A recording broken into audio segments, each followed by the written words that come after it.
Okay, good morning and welcome to our board meeting today. We have a number of topics. We're going to start the morning on our project related to the transformation from LIBOR to SOFR. The board has done some prior work on that as it relates to hedge accounting, but this is some additional work related to modification as those contracts are modified. Then we'll turn our attention to a proposal on improving the accounting associated with distinguishing between liabilities and equity. And then approximately around 11 o'clock, we will be discussing the conceptual framework, specifically elements and measurement components of that. So I'll turn over to David to begin the discussion on LIBOR versus SOFR. Thank you, Russ, and good morning, everyone. As this is our first meeting since the board added this project to its agenda, we thought it might be helpful for those that are following along to give some additional remarks on the project before we discuss the issues and questions for the board as listed in the board handout. Concurrent with adding the secured overnight financing rate as a benchmark interest rate for hedge accounting purposes last year, the board decided to add this project to its agenda to broadly consider changes to GAAP as triggered by the market-wide transition away from certain interbank offered rates, including the London interbank offered rate known as LIBOR. The objective of this project is to facilitate the effects on financial reporting due to this market-wide reference rate reform. The staff has performed outreach with various stakeholders, including with members of the Alternative Reference Rate Committee Accounting Group, to identify and prioritize accounting concerns and issues in relation to reference rate reform, which includes but is not limited to modification of contracts and the modification of existing hedge accounting relationships. Today's decision-making meeting will be focused on contract modifications. The staff plans to come back to the board in the near future to discuss hedge accounting and other items in order to move towards an exposure draft.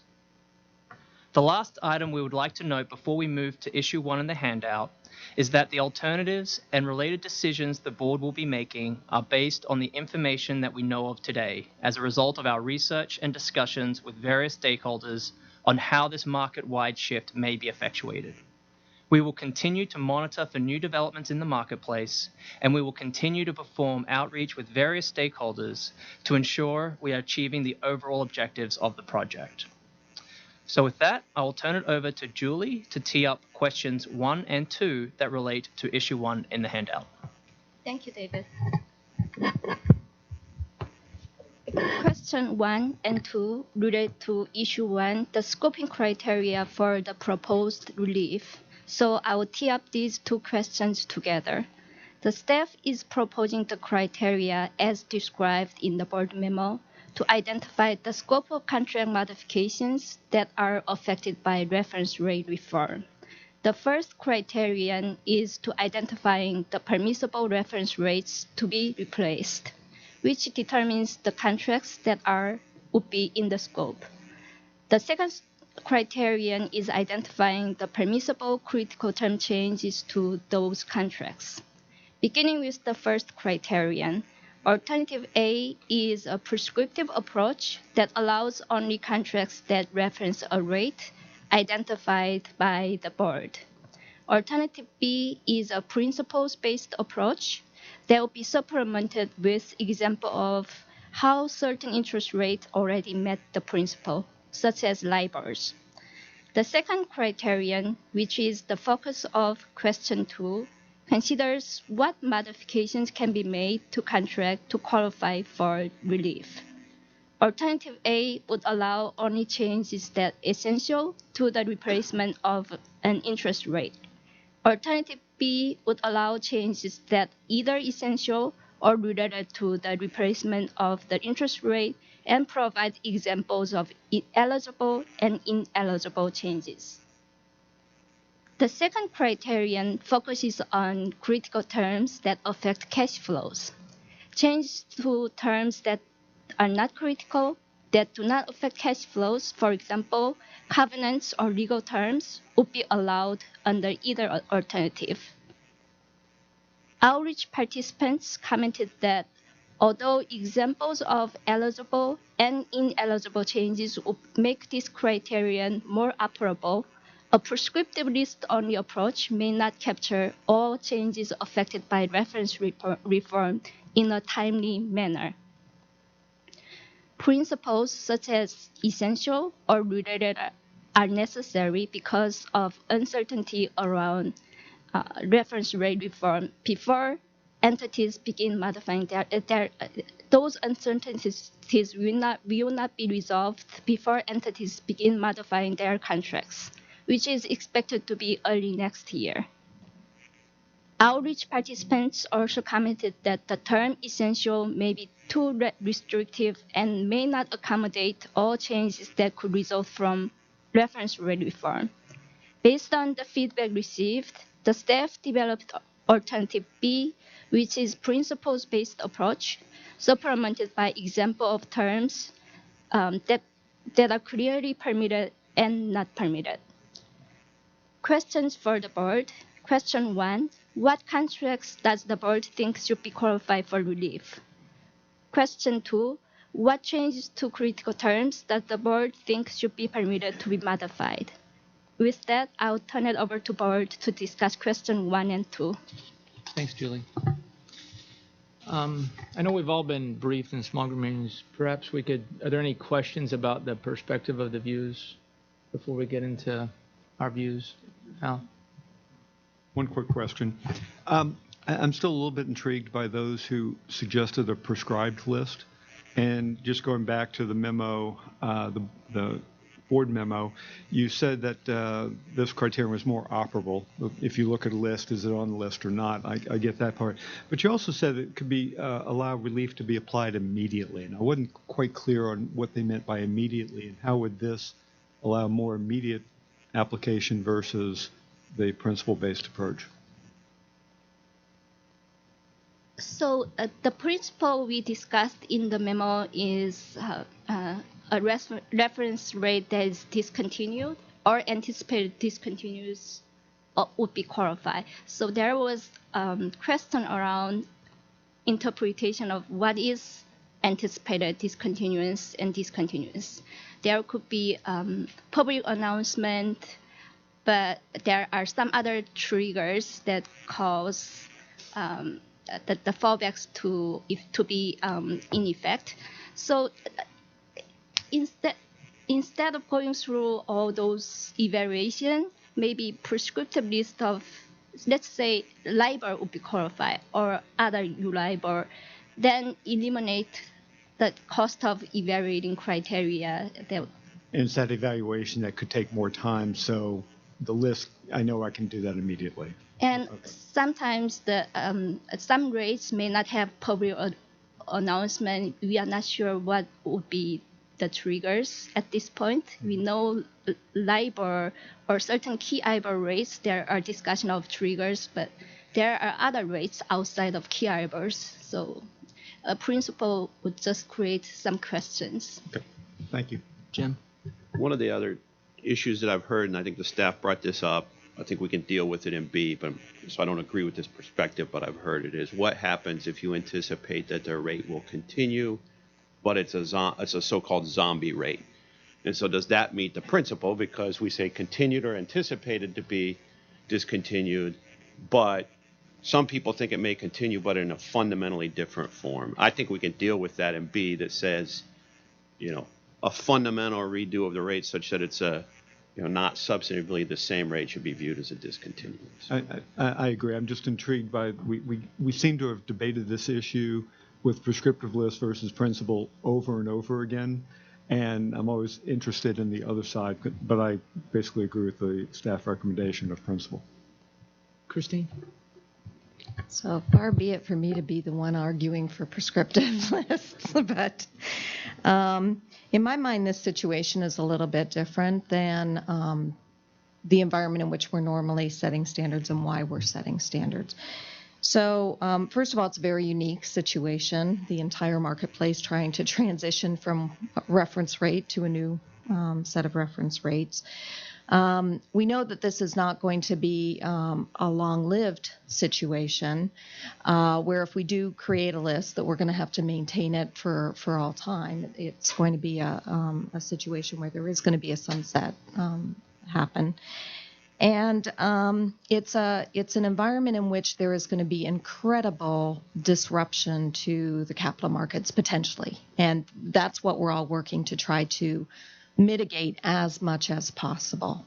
And so while I ordinarily would argue very much for allowing for judgment and putting principles into standards, I think the way to try to facilitate and mitigate cost as much as possible is to be as prescriptive as possible. So, for example, when it comes to what contracts should qualify for relief, I would prefer that we be very explicit that LIBOR qualifies. Done. Okay, you don't have to look and consider whether or not it meets the principle or not. We don't have to worry about whether there are zombie LIBORs out there or not. The reason why we're doing this is because LIBOR's going away. Let's just be upfront about that and say that LIBOR and all of its variations qualifies. And then we can have the principle or the more judgment-based statement that follows that says, you know, if you're dealing with some other rate, then you need to consider whether it meets this requirement. Now, with respect to the second question, which is the critical terms that should be permitted to be modified, I would prefer that we go sort of a similar route there as well, that we provide a prescriptive list based on input that we hear as to what people are anticipating are the key changes that are going to have to be made in order to facilitate this transition. Now, in alternative A, the staff identified 3. I wouldn't limit that list to those 3, but I would provide a list that says if you're changing any of these, don't worry about it, you're good.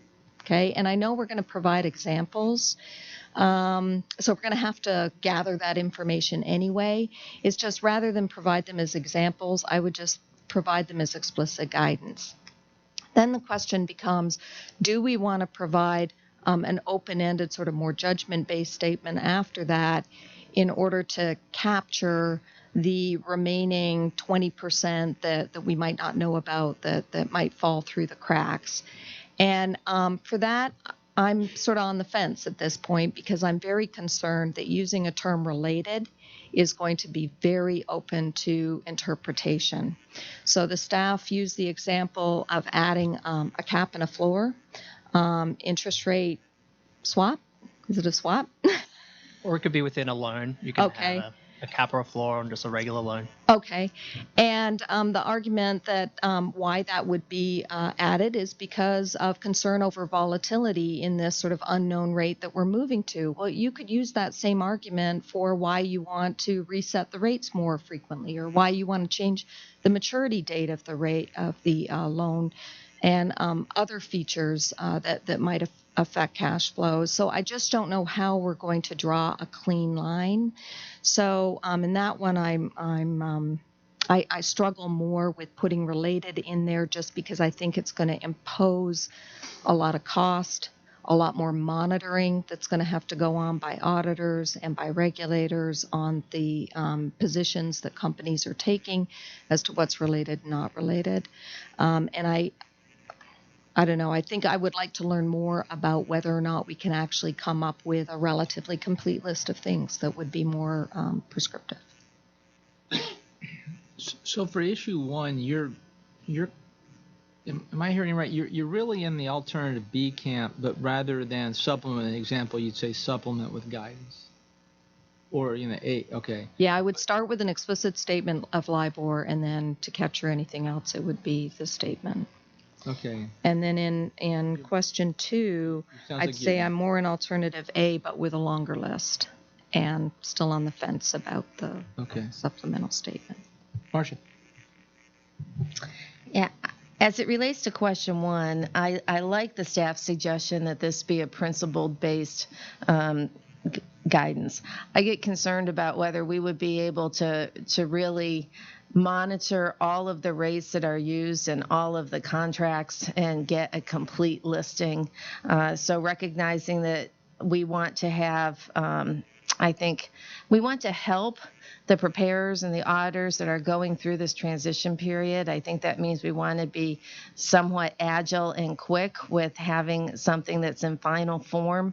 So one of the reasons that I am supporting the principled approach is that I think that's going to have the attributes that'll get us there a little faster as far as having something for others from a guidance perspective. With regards to question 2, since Christine talked about, the alternative alternatives of how prescriptive should we be with regards to what characteristics in the contract, what are the exact terms. Taking a look at what we could do, we could prescribe what is essential, we could define what is related to the contract, or we could define what is clearly not. And if we were to go down a prescriptive approach, I would be more comfortable including a description of what is clearly not essential or not related. Again, for the same overarching view that I think is difficult to be comprehensive. I think it could be helpful to try and at least restrict the number of discussions that auditors and preparers are having with regards to interpretation if we provided that type of detail. But I'm concerned that it would be difficult for us to do it the other way and to, again, on a timely manner, anticipate everything that could be considered related. So those are my thoughts. Just another thought about the permissible critical term changes. When you go to alternative B and you start down the path of prescriptive lists, how many contracts are affected by LIBOR? Different types of contracts. Could that list become 50, 100? I mean, where does it end? Where would you draw the line on a list? Because there's many contracts that are affected by it. I just don't know how you can do a prescriptive list.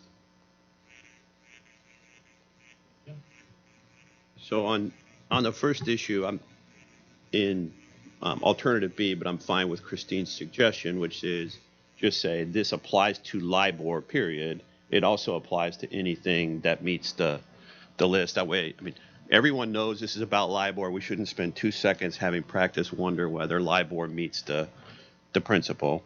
And so I was fine with that. I don't know if we want to talk about other IBORs that it clearly also applies to, but then you start to get into A. So it applies to LIBOR. It also applies to all these others.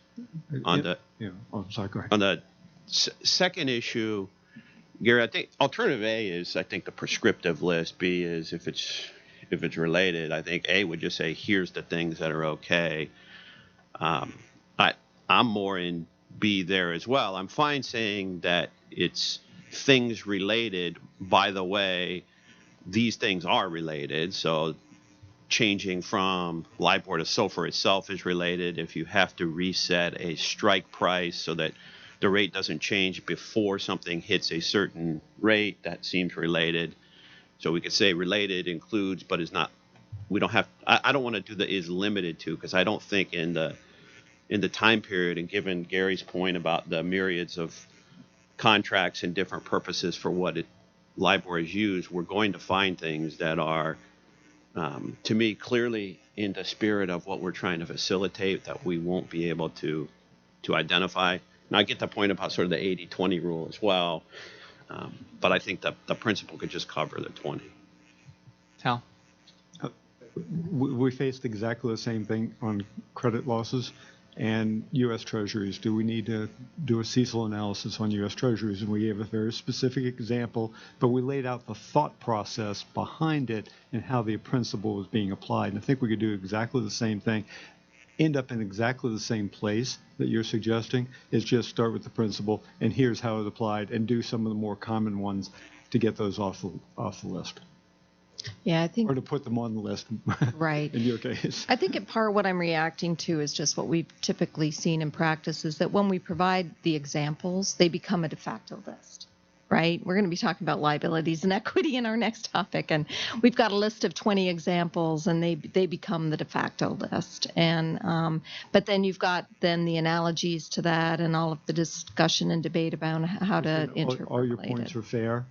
And I don't think we're going to be wrong either direction, but it's more of lay out the principle. Here's how we're thinking about it.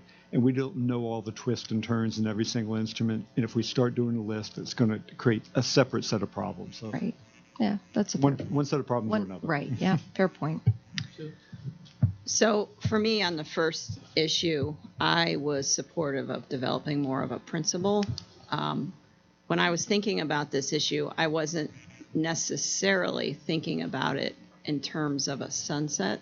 I know that that's a discussion for a future meeting, and we may choose to go that route. If we choose to sunset it, then maybe it makes more sense to have more specificity like Christine has suggested. But as I thought about this issue, I thought about it in terms of perhaps it not necessarily being a sunset. So the principle made more sense to me, with reference to an example, of course.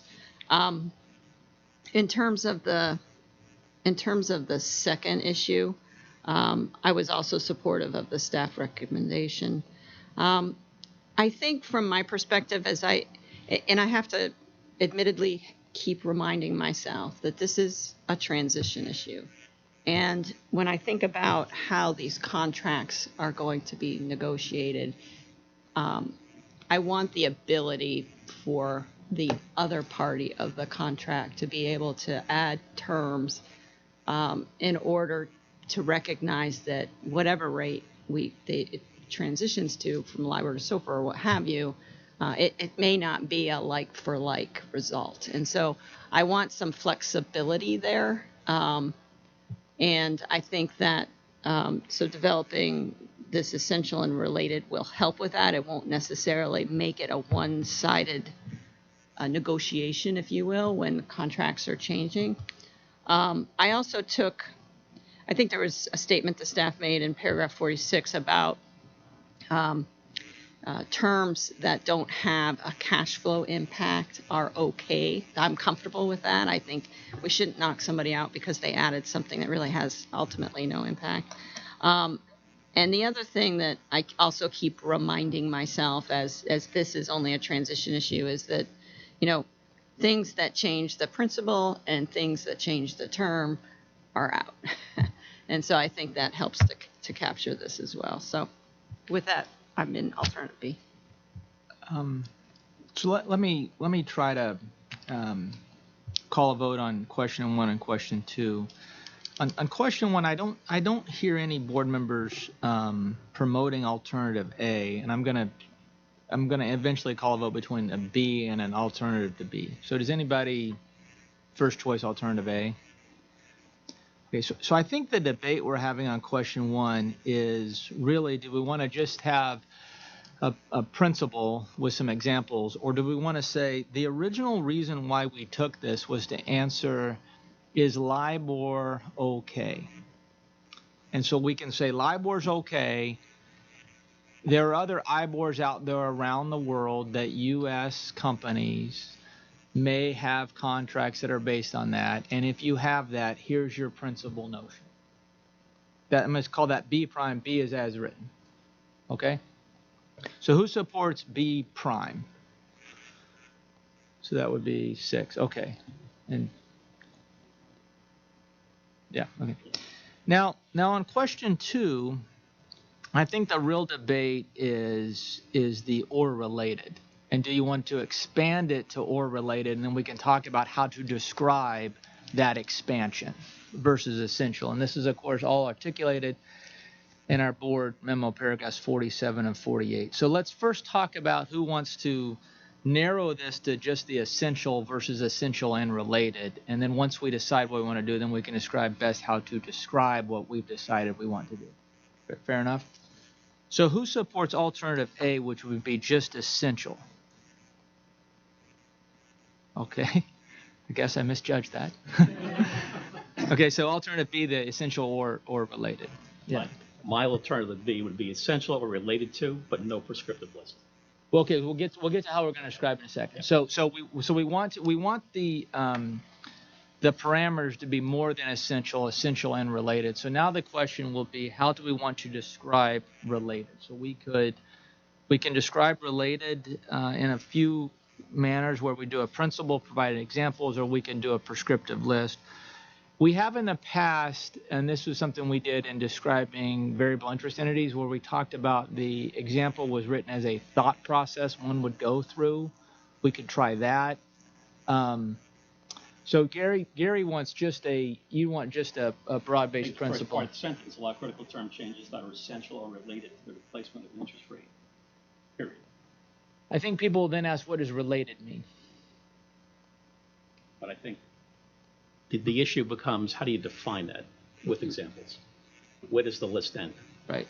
Now Marcia has a different proposal, which would say define what it's not. So Marcia would say we wouldn't say essential and related. We say it's okay to change critical terms as long as they are not unrelated. Is that how we could phrase it that way?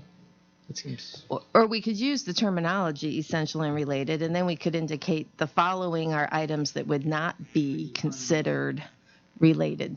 Yeah. And those could be other types of terms that aren't related that would change the substance of the contract. But you wouldn't say that's exhaustive, right? Yeah. Right. Right. I don't know that we could ever be in a position where we develop this exhaustive list. Right. That's my only concern. And so then if we do that, the question that we always get is, well, it wasn't on the list. That's always my worry. Can I just say that I agree, we can't come up with an exhaustive list. I guess what I'm saying is how much additional cost in terms of judgments do we want to impose on the market, on the system, in order to try to pick up the last 20% or last 10%? There's costs to not picking it up because it means that they have to go through and do the modification analysis, but there are also costs to trying to pick it up by making it a judgment that's going to have to be debated and monitored and controlled and all the rest of it. So it's just so that's why I said I'm kind of stuck in the middle here because I can see both sides of this, but I just wonder if we're trying to get to perfection by getting to an exhaustive list. Christine, if you went down a prescriptive list in any of these areas, are you concerned about stifling any debate and discussion? Because these are negotiated transactions in many of these cases. Yeah. There's going to be a lot of negotiation.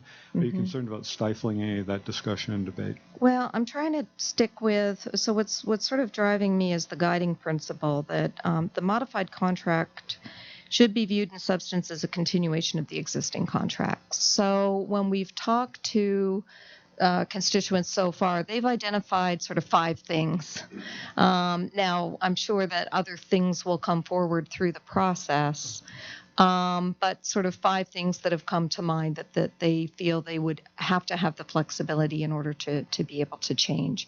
So if a whole bunch of stuff starts coming out of the woodwork that seems like it would be all in keeping with that continuation of the existing contract, then I would certainly move off of the desire to be more prescriptive, because then that would tell me that it's not 80% that we're capturing with these 5 things, and we do need to be broader. So I just, at this point, am kind of on the fence as to which way is going to be most cost effective for the system as a whole. Jim? So I would go with more of the principle. I'm fine in illustrating that, of course, replacing the rate itself meets the principle. You could illustrate that other things that are triggered based on that rate, like a strike price, so my interest rate doesn't reset today, but until LIBOR goes above X percent.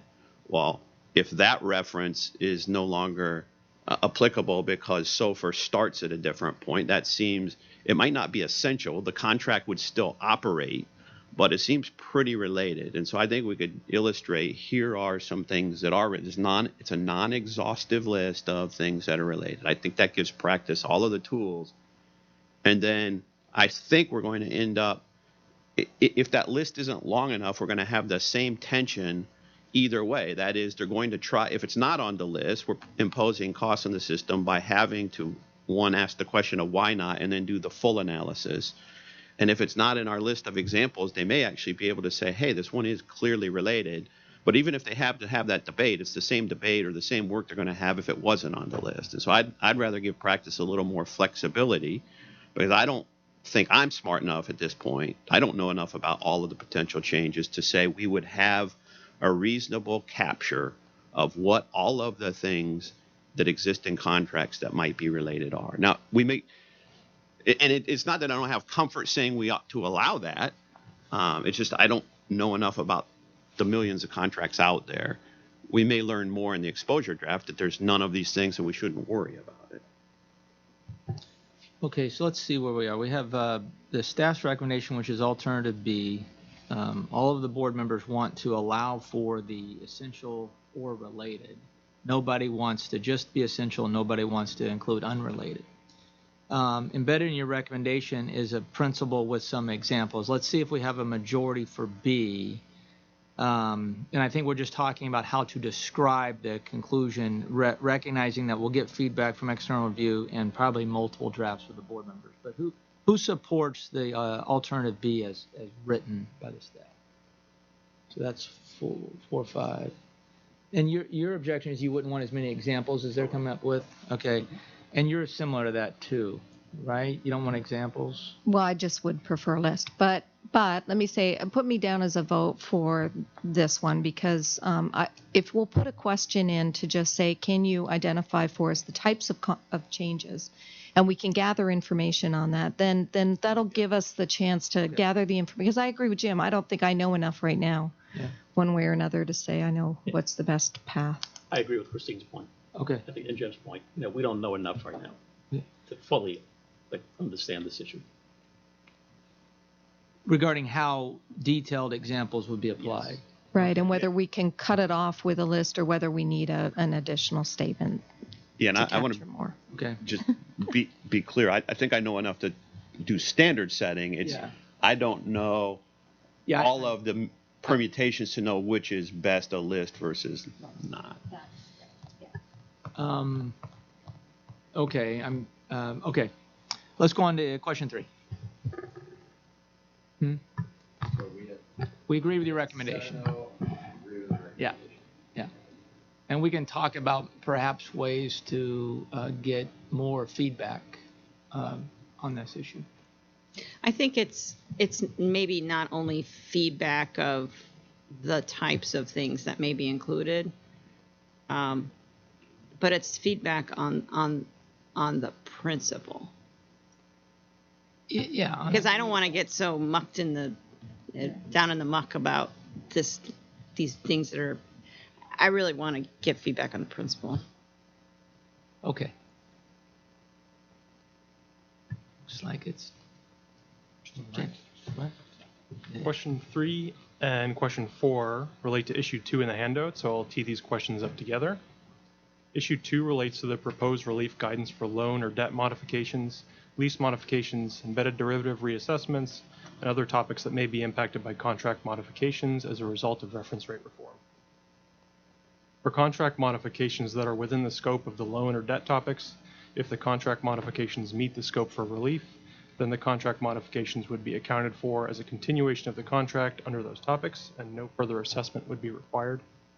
For contract modifications that are within the scope of the leases topics, if the contract modifications meet the scope for relief, then the entity may treat the contract modification as if no modification had occurred for purposes of these topics. For contract modifications that meet the scope for relief, no embedded derivative reassessment would be required when a modification takes place.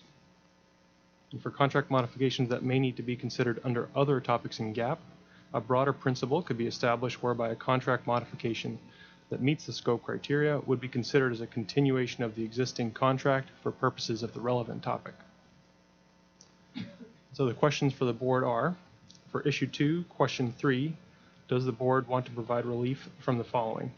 A, the assessment to determine whether a modification to a loan or debt instrument is a troubled debt restructuring, modification, or extinguishment pursuant to topics 310 and 470. B, the lease modification accounting requirements pursuant to topic 840 and 842. And C, the reassessment of embedded derivatives pursuant to topic 815. And issue 2, question 4, does the board want to provide a principle that would provide relief from contract modification requirements in other topics not explicitly specified? And I'll now turn over to the board to discuss questions 3 and 4. So James, is it fair to argue if we agree with your recommendations in question 3 and 4, we are in essence doing something similar to what the board concluded in question 1, which is saying these explicitly work. By the way, here's the principle to make sure the other things work as well. Is that fair? Because in question 1 we said we took this on for LIBOR. LIBOR works. Here's how you consider other things that aren't LIBOR. What we're basically saying in question 3, the most common one are these 3 things. They work. If you've got some other things that are uncommon, you're not out. In other words, you don't need to spend your time on these 3 things. You might need to spend your time in the uncommon. That's kind of the philosophy. Yes. Jim? I agree with with the staff's recommendation on both sets, the 3 areas where it's more common, and I also want to provide the sort of omnibus or catch-all. I suspect the areas where we don't have are less common, but we certainly know there are areas that will be impacted. Alex and I met with the insurance industry. It's not out of the ordinary to have reinsurance products or annuities, to have LIBOR-based payment structures. Presumably, if it can happen for lessors, you could have a contract similar to a lease that would be under 606. And so we know there's other areas. So I think that's important. We might even ask a question about, are there, I think the omnibus or the catch-all helps, but actually getting information, are some of these other areas more prevalent than we anticipated? That'd be a good data point to have. Okay, let me just call the votes on question 3 and 4 regarding alternative A, the staff's recommendation. Who agrees on question 3, the staff's recommendation? That's 7. On question 4, the staff's recommendation, alternative A, that's 7. Yeah. Question? Yeah. So on those items, from your perspective, when you're thinking about particularly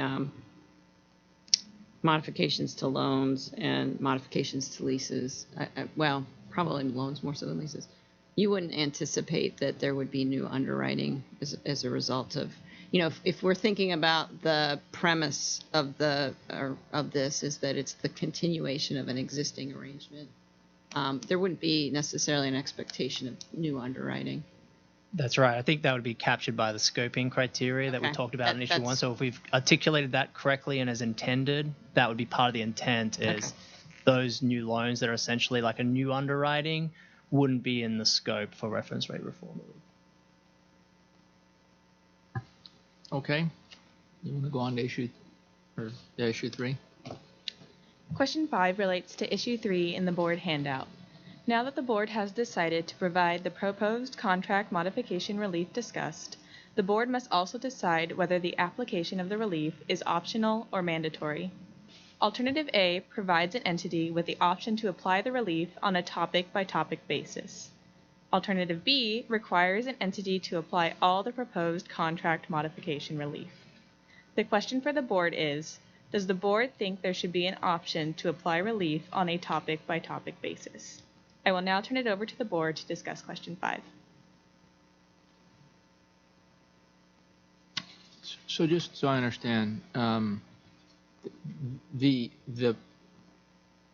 between alternative A, is it optional? Like, if we went to alternative B, is it still optional? You just would have to exercise that option for all of your contracts throughout the entire codification. So this is really, so the relief is always optional. This is just a question about, do you have to do it for all your contracts, or can you have a different view between leases and debt? That's what alternative A would say. Okay. You look like I've confused you. That was not my intention. No. I was just say, when we say even under alternative A under alternative B, it's still not all of the contracts within that topic. It's only all of the contracts that meet the scoping requirements that are under that. And there potentially, depending on how we do that, there'll be some judgment in what does and does not meet the scoping.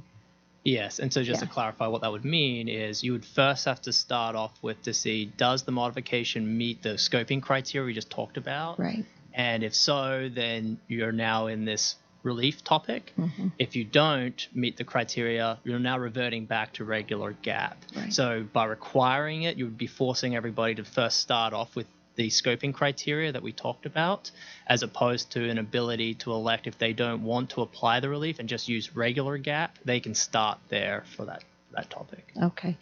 So I agreed with the staff recommendation on this. I thought saying mandatory application and basically saying you're not allowed to use normal GAAP for certain areas of your financial statements just didn't make much sense. But on a topic-by-topic basis, we discussed in our small group meeting just about worrying about some of that industry gap and how we're going to finesse that to make sure that topic doesn't mean too high a level. But with drafting, I support alternative A. I was fine with A as well. I think to Christine's point, let's just make sure people know what we mean by topic. Is the industry guidance a different topic, or is the industry guidance related to a thing the same topic?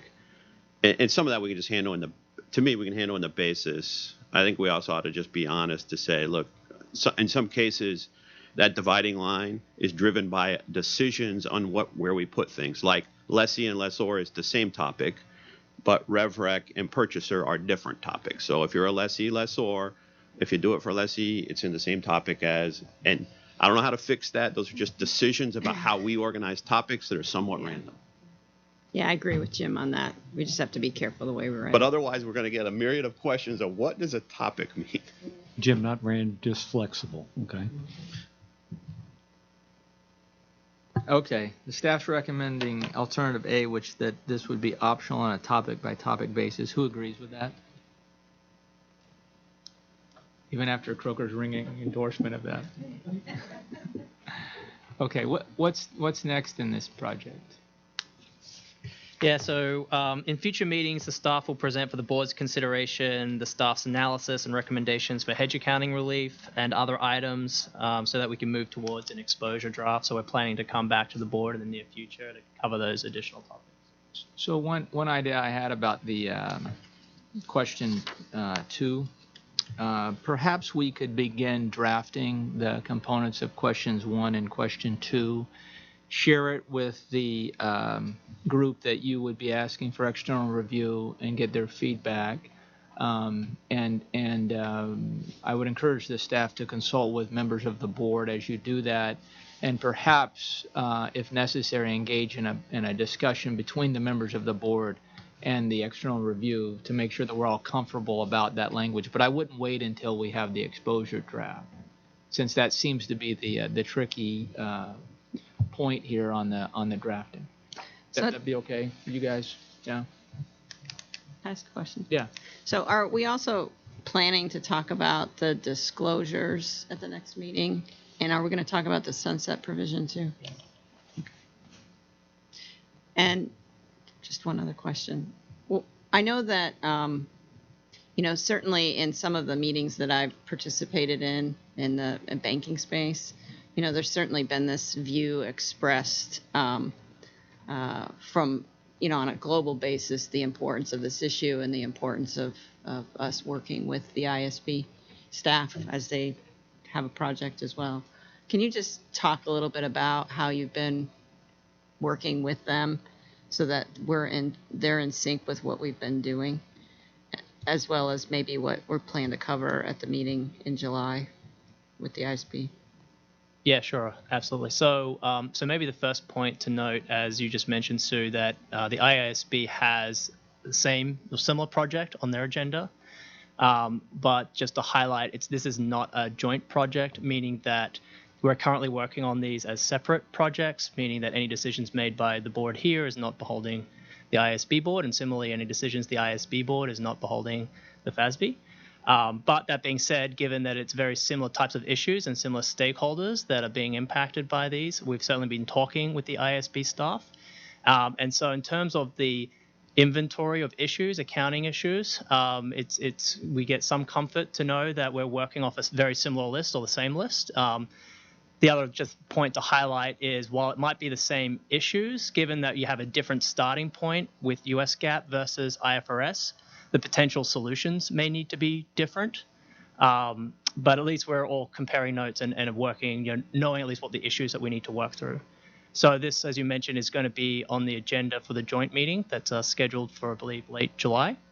And so as part of that meeting, both the FASB staff and the ISB staff will give updates on where we are at with our various projects. And I think the issues that we covered today and we're planning to cover in the July meeting are referred to as the phase 2 issues for the ISB staff, which I think they might be, they're still, I don't think they've had any meeting, they haven't had any public meetings to date as far as I'm aware about these phase 2 issues. So I think we're the first ones to be dealing with these issues in a public setting. Thanks. Do we still have an EITF ratification meeting next week? Is that the plan? Yes. Okay. All right. Great. That's a little off topic. I was trying to figure out if it's a last meeting for somebody, Oh, but it's not. Okay, so He got there because he's like. he's like he understood what I was doing. Okay, I was just trying to follow your thought process. random questions by Russ. Okay, with that, anything else in this project today? No. Okay, why don't we do a shift and bring in the liabilities and equity team?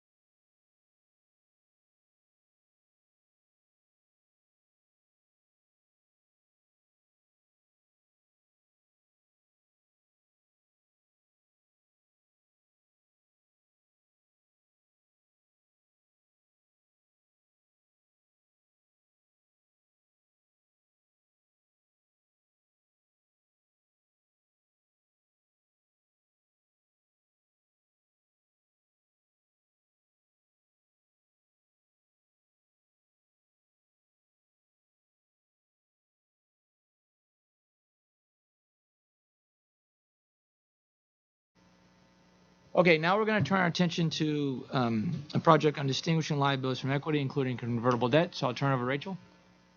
Good morning. At today's meeting, the staff plans to ask the board to make decisions about 3 topics: sweep issues, comment period, benefit and cost, and permission to ballot, and then supplemental outreach plan. In May, a draft of the proposed update was distributed to external reviewers concurrent with the board's review of the staff draft. The staff has addressed the issues identified by the external reviewers and shared the responses with the board. External reviewers included practitioners, financial service industry representatives, a member of the Private Company Council, and staff members at regulatory agencies. The first issue will be sweep issues. The staff identified 5 sweep issues for the board's discussion at this meeting. The first 2 issues were identified by the staff during the drafting process. The other sweep issues relate to comments raised by external reviewers, and we'll be teeing all of the issues up together. The first issue relates to the scope of Section 815-4050, related to disclosure requirements for contracts and an entity's own equity. Current guidance is unclear whether embedded features are required to follow the disclosure requirements in subtopic 815-40. The staff originally recommended including embedded features in the disclosure requirements because the staff thought the scope for disclosures was intended to be consistent with the scope for other sections in subtopic 815-40. This amendment was intended to be consistent with current practice. However, practitioners have told staff that entities typically do not provide 815-40 disclosures for embedded features because they are already required to provide qualitative and quantitative disclosures for the host instruments. As a result, the staff recommends that the scope of Section 815-4050 should not include embedded features because the features are sufficiently captured by other disclosure requirements. Additionally, the staff notes that this recommendation is consistent with current practice for what information is disclosed for embedded features. Issue 2 addresses interim versus annual disclosure requirements for convertible instruments. The current disclosure guidance in paragraphs 470.20.50-4 and 470.20.50-6 require disclosures be provided as of each date for which a statement of financial position is presented, or for each period for which a statement of financial performance is presented. The staff thinks that this guidance is not entirely clear about whether the disclosures are only required at annual periods or also at interim reporting periods. In addition, the interim disclosure guidance in Topic 270 does not include any requirements for convertible instruments.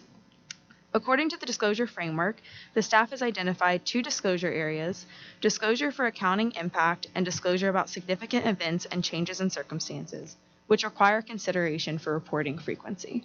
The staff recommends adding an explicit requirement in paragraph 270.10.50-1 that would require publicly traded companies to provide both of these disclosures in all interim periods. Based on user outreach, the staff thinks these 2 disclosures would provide relevant and timely information to users during interim periods. The staff checked some public companies' 10Q reports and noted that these disclosures are already provided for interim reporting. Therefore, the staff does not believe adding these disclosures for interim periods would change current practice, but rather will clarify the guidance. For other disclosures about convertible instruments, such as terms and features, the staff does not think interim disclosures would be necessary because that information could be obtained from the financial statements of the most recent fiscal year and usually remain unchanged. The third issue relates to the earnings per share denominator calculation. Diversity in practice exists about the price to be used in the diluted EPS calculation if there is variability in the pricing or the number of shares that would be issued.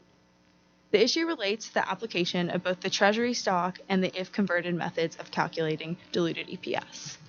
Topic 260, earnings per share, does not explicitly address how to determine either the proceeds or the number of common shares issuable under the contract if the inputs are variable.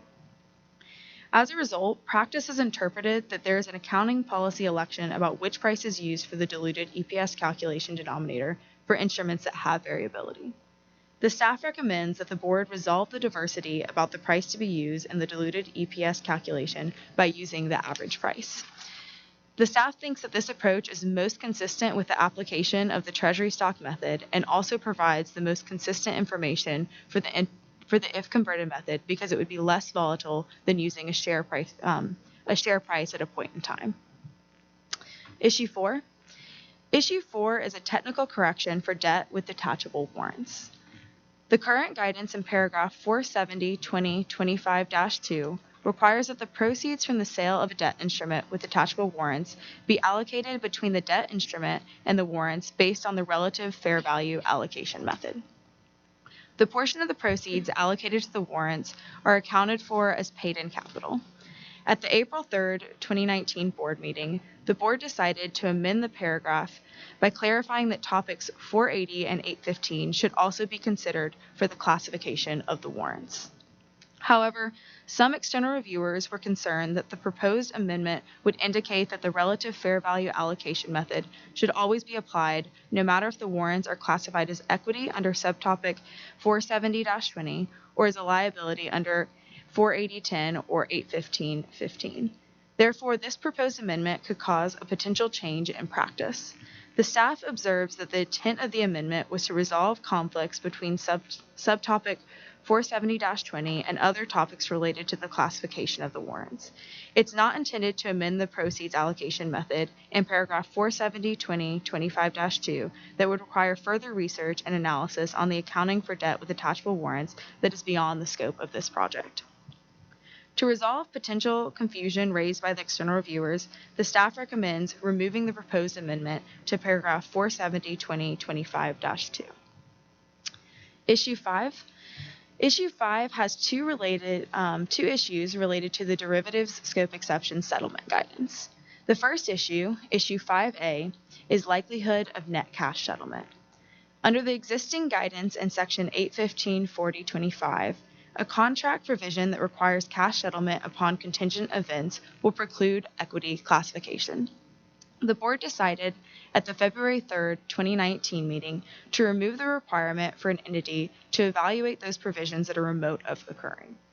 External reviewers requested clarification of whether the remote threshold applies to the likelihood of a contract settling in cash or whether the remote threshold applies to the occurrence of a contingent event that could cause the contract to be settled in cash.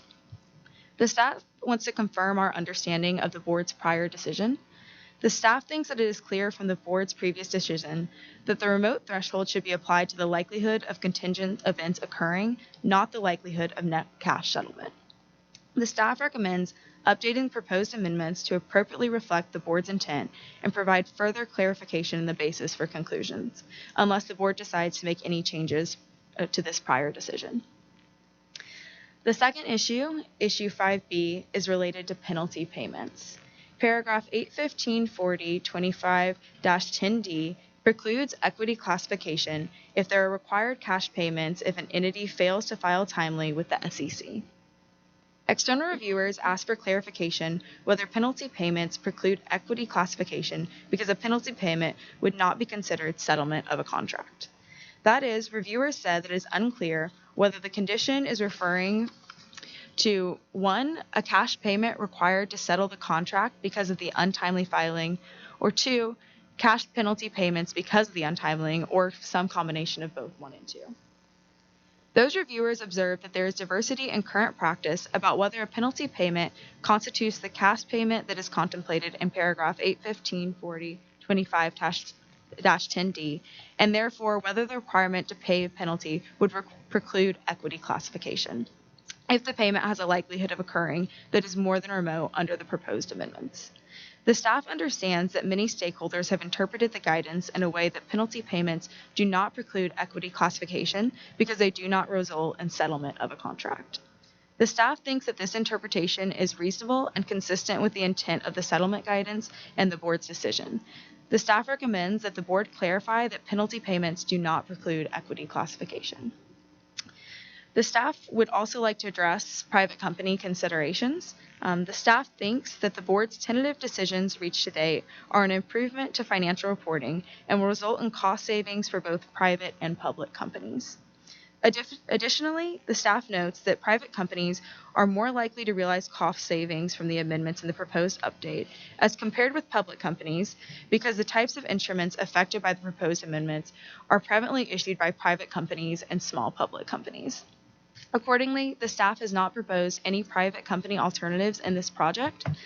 The staff has included a question and discussion in the basis for conclusions about the consideration of the private company decision-making framework in the staff draft of the proposed update. And with that, I turn it over to the board to discuss questions 1 through 5B. Okay, so I sense, well, why don't we just take each of these individually, and if there's questions, then I'll call a vote individually on each question. So with respect to 1, modifying the scope, are there any questions? So the staff recommendation is that we not modify the scope. Who agrees with that? That's 7. Okay. With respect to issue 2, are there... My intelligence says this is where the debate will occur. Jim? I would prefer not to add to the list in 270. I think it's 270-1050-1, which started out as a relatively short list and is now up to A through whatever, 19 items. In addition to adding other sections to that of required disclosures outside of that list for revenue and leases. So we're really at a relatively long list where we say, notwithstanding the general practice of updating things in quarterly financial statements when there's a significant change and then otherwise relying, here's the long list, and this would add more things to that list. I know the SEC changed, I think it's SX 10-1, which is the guidance for interim that the interim team is going to bring to us, including whether we should put, including whether we should put in GAAP a general principle that you update things when they change. That seems to be what we're doing here, but it would be adding to the list, and I'd prefer to deal with that in a project on interim reporting, so I would leave this unchanged. What specifically would, when it says interim disclosures about accounting effects, so significant events or changes would already be required, correct? Whether we put this in or not. It's not explicitly required for interim. So this is the thing that the team is bringing to the interim team is bringing to us. So when the SEC did that disclosure update, yeah, they got rid of the explicit language that said you have to update interim when there's a material difference, and they said that's because we have a list. Well, they also didn't necessarily, my understanding, think it would change practice. Right. And so what we've heard is people are continuing to do exactly that, is update the quarter when there's a change. But the team is bringing that whole the interim team is bringing that whole analysis to us. So today, the criteria that says you have to disclose for a significant event or change is embedded in the SEC literature, not the codification. Right. And they have.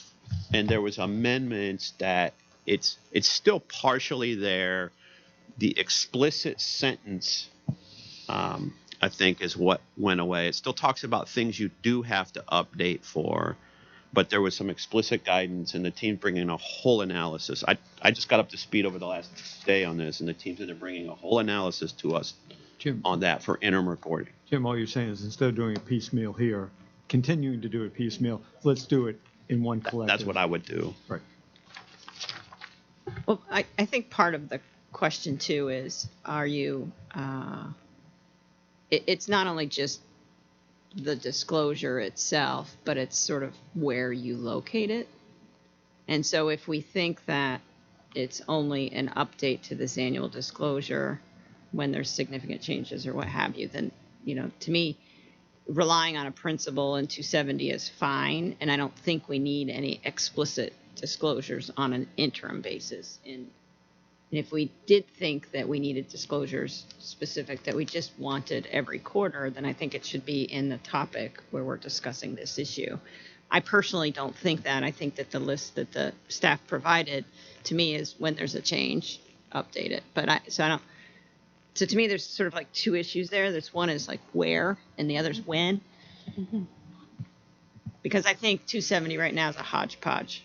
You've got some references to other areas in GAP, and then you've got some explicit lists. And I agree with that, and I wouldn't add to the hodgepodge. Yeah. Make sure what you all are saying is that the way to handle this is in the other project where they're going to bring an analysis to say this is the required interim disclosures for all topics. And then if we have a specific difference to that overall philosophy, that would be unique topic by topic. That's what you're saying? Okay, Christine? I think the only difference here, though, is some of these that you're recommending are not currently required. Current requirements already set for each date for which the statement of financial position is presented, or for each period the statement of financial performance is presented. So the staff wants to do is clarify that for each period or each date includes both interim and annual. Right. This is not the only area in GAP that says that. That's pervasive, and the team is bringing that to us in interim reporting. You're just saying deal with this one-off here. But, yes. But the changes in circumstances and conditions, that's a new, it's an existing disclosure requirement. Is it? I thought we were adding that. There are three bullet items in that draft paragraph. One is the new related to the significant events or changing circumstances. Because that's a new disclosure requirement. Right. So it's not required annually even currently. Right, correct. Right. That is a new one, but it will be lump summed with the other events, significant events. Exactly. So I would just say that if we're going to do that, we need to recognize that we're not just moving required disclosures into that discussion, but also potentially the interim disclosure of new disclosures that are part of this project. So I thought, correct me if I'm wrong soon, Jim, I thought what you were saying was we'd have new annual disclosures as part of this project. The interim philosophy would be if there is a significant change to those required annual disclosures, you'd have to do it in an interim. Otherwise, you wouldn't have to continue to have the same disclosures. That's the philosophy. That's the philosophy. But if something is so critically important that we want it on an interim basis, we'd explicitly require it. And so the question then becomes I guess a significant event or change would be embedded in that philosophy, right? Yeah, that's why I don't want to embed that as a separate requirement. So that's why I had separated the original question 5 minutes ago between accounting effect and significant events or changes. The key question here is, do we want the accounting effect on an interim basis? Yeah, I don't know, but I don't think we've all agreed that just having a philosophical statement. So whether this one, that the changes in conditions, meets the threshold of being so important that we want it to be explicitly identified, that's the piece I don't want to fall through the cracks. Because if we shift it over to that other project, I'd at least like to have a discussion about that. So the philosophy today is any disclosure requirement for which there's a significant change you have to disclose. This says you have to disclose significant changes. I would have thought that'd be covered by a philosophy that says you have to disclose significant changes. Yeah, and I guess, but I'm not necessarily on board with us just having a philosophy and nothing else. So you're in essence disagreeing with Jim. So you would want to have that explicitly, but topic by topic. Potentially, we haven't decided that yet. So I'm fine with us deciding it in that other project. I just want, since this one's not currently in the required list, I wouldn't want it to fall through the cracks. You know, at the time. So I agree we haven't decided to that. Today we have a hodgepodge, and I think we just start at different points. I wouldn't continue to add to the list until we decide the philosophy. that Christine's point is continue to add to the list until we decide. No, I think back to what Sue said, we'd have to have a discussion about where. Should it be in the topic? Should it be in 270? So, there's a bunch of stuff we haven't decided yet. So I just want to make sure it doesn't fall through the cracks. Yeah, can I just clarify? I thought I understood from the staff. I think we're talking a little bit about semantics and not really a change in practice from what's actually happening, right? Is that what you said in your memo and in your description? I think one reason we're talking about these particular words is because of the recent change to the SEC and the environment of not being duplicative between SEC and GAAP, and we're getting caught up with where to put that. But you're not necessarily suggesting a new disclosure requirement. Did I understand the staff correctly? Besides that, significant events or changing some circumstances, that's a new disclosure requirement. But regarding the frequency, we're not changing. We're not intend to change the practice.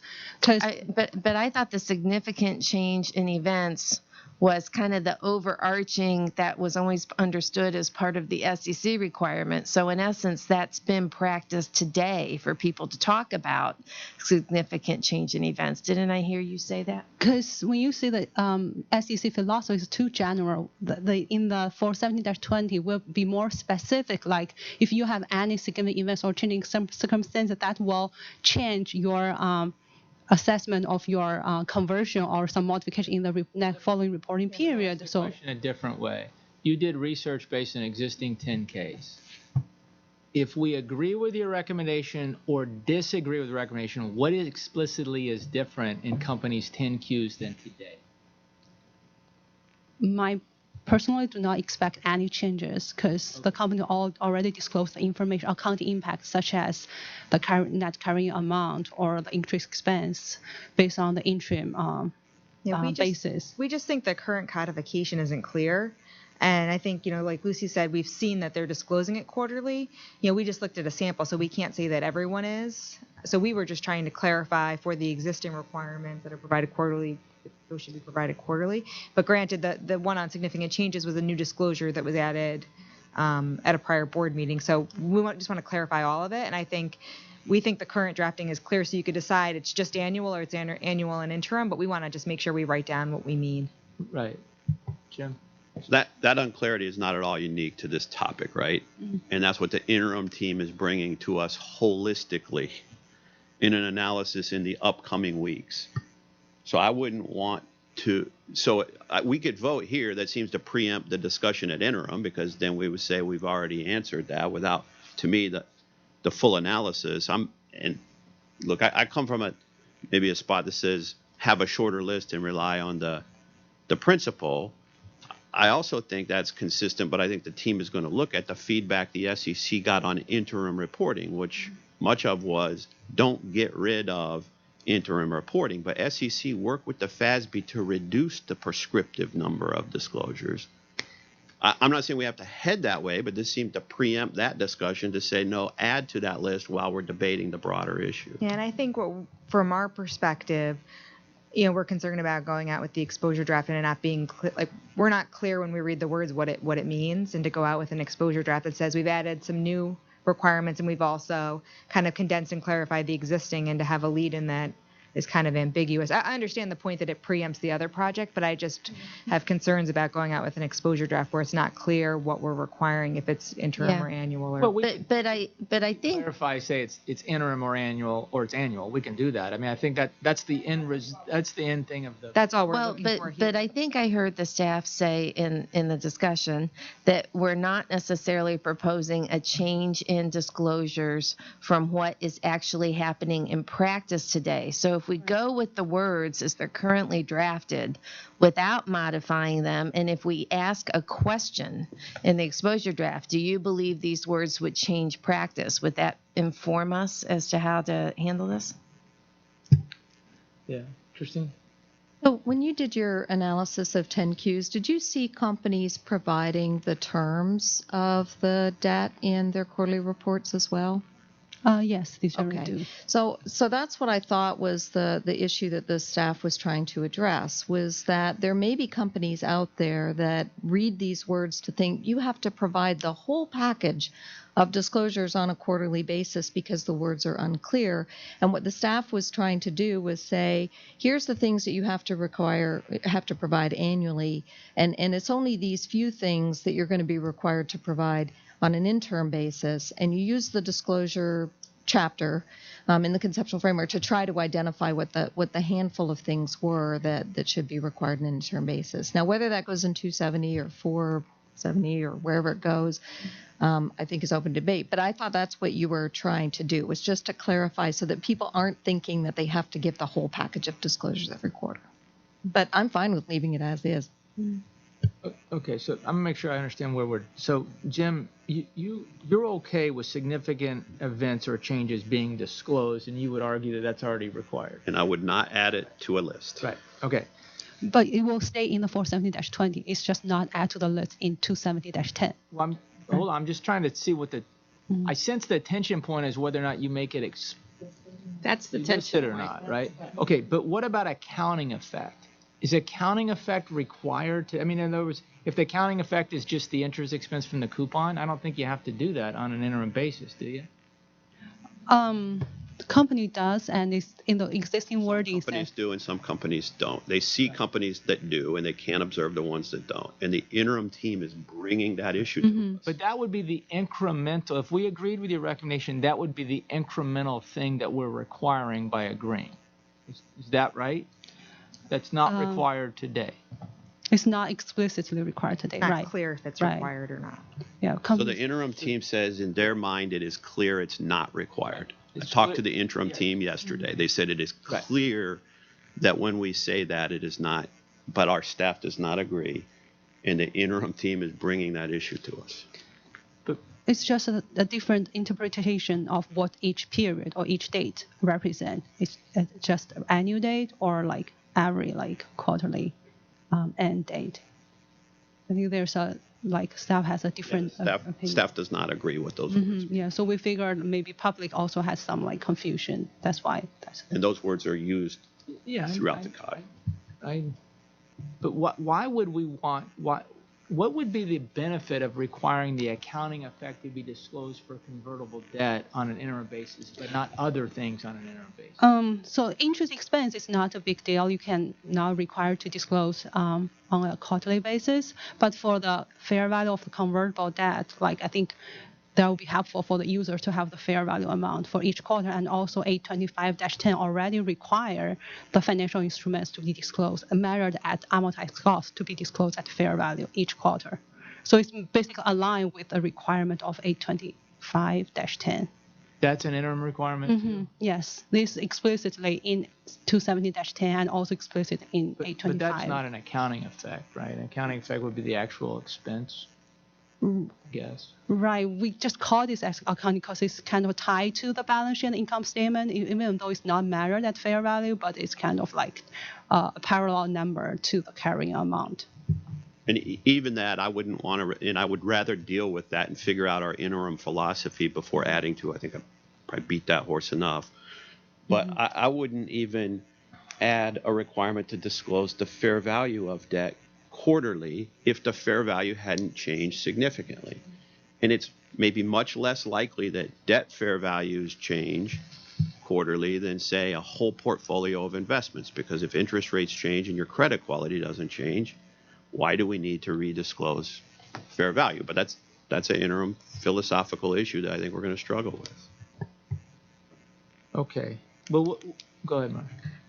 In this environment, when you look at everything that we're dealing with the SEC responses that are being analyzed, with our just housekeeping project to try and align the SEC language, our language, and then this interim going on, I'm uncomfortable adding a new interim requirement. It just feels to me like if that's what you are asking us to do, I'm uncomfortable adding a new interim requirement. What I'm trying to figure out is are we actually adding the interim requirement? I mean, I know we're explicitly saying this is required, but it seems to me it's already required. Well, it's hard to say because I think what Jim was pointing at, if you ask the interim team, they would say that that for each period just means annual. But we observe that some companies are applying that interim and annual. So it's hard to say whether it's a real change because we think the words are ambiguous and could be read either way. So for people that are doing it interim and annual and they've interpreted that way, it wouldn't be a change. If you have someone who's only providing it annual and we clarify that it's interim, then it would be a change. We just think it's unclear. I mean, we could clarify that it's annual only. I mean, I guess the other alternative is if we don't want to preempt the interim team, we would just leave it for each period and leave it subject to interpretation and not be clear. But it's hard to say what it means because we think people read it different ways. So it's hard to say if it's a change or not. Where else do we have this throughout the COD? Don't we constantly say for every period presented? And this is not a unique thing, right? Mm. Okay. I think that's Jim's point. All right. So I'll call two perspectives. One is this agrees with the staff recommendation, which would make it explicitly clear that this would be annual and interim. And I guess the alternative is that we leave the language the same, which is for periods presented. Is that the other? I think there's probably three alternatives. One is we don't change the language and it just says for each period presented. Yeah. Two is we clarify that that's annual only. Or three is it's annual and interim. So annual only would say if there is a significant change, you don't do it interim? Is that what annual only means? Yeah. So I don't think that's appropriate. Right. Keep in mind, whatever you explicitly clarify here, then you preempt, to Jim's point, you preempt the interim So in because other you words, would explicitly clarify. What I hear if we say periods presented, you follow what I thought was long-standing philosophy of GAAP, which is if there's a significant change from the annual, you update an interim. If we do annual and interim, you're going to be requiring companies to do something that in theory is not, you're going to do it no matter what, right? Even if it's not a significant change, right? Right? But annual would then, I think, take away existing disclosure. So I don't think we should, so that's why I think the two views are, view A is your recommendation explicitly annual and interim, and view B is to keep the language the same, which is periods presented. Yeah? Al? Presumably practice is unaffected. Yeah. And all Jim has been saying is, let's not preempt.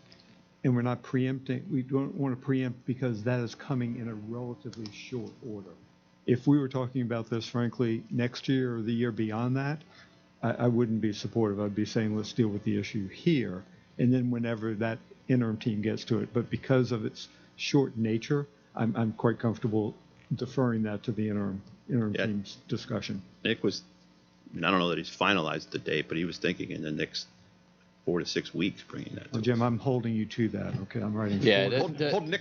I don't know that he's fine. The interim discussion hasn't been scheduled yet, but it's not. To your point, Hal, it's not a year out. But I want to. Sorry, Shane, I didn't want to get in front of you. Sounds like I did. I appreciate Christine's concerns. I'm able to get over those concerns because of the short-term nature, and I don't want to preempt it as well. Let me just say, I'm not adverse to us putting it in there. I just want to make sure that to the extent that we were going to talk about specific interim disclosure of new annual disclosures, that they don't get lost in the shuffle. That's all I'm worried And about. it's come up over and over again. It's a pervasive issue. It's not isolated to this. I read period differently than maybe some others do. So let's deal with it holistically, not individually. Kind of like Christine, what we would like to have done on the liabilities and equity project as a whole. So You're here. Okay, so with respect to question 2, I'm going to ask who disagrees with the staff's recommendation, would keep the language the same, and would with a question for the exposure document about this issue. So who agrees with that under question 2? Okay, so that's disagreeing with staff. Keep the language the same. We'll have a question. We'll bring it up in the exposure. Okay. Changing the approach.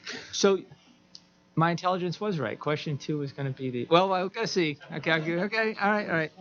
Yeah, I know. We're on that. Okay. We're only on 2. Okay. Now we're on to question 3, which is the average share price and diluted earnings per share. And your recommendation is to go to the average, right? So any questions or debate? Who agrees with that? That's all 7. I assume that was weighted. I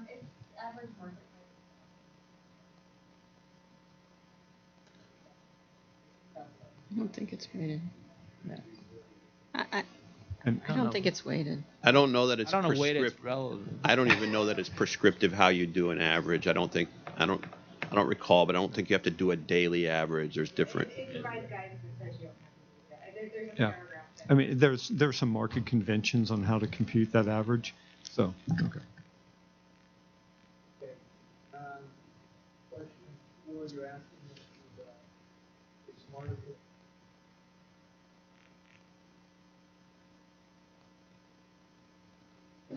Getting smarter.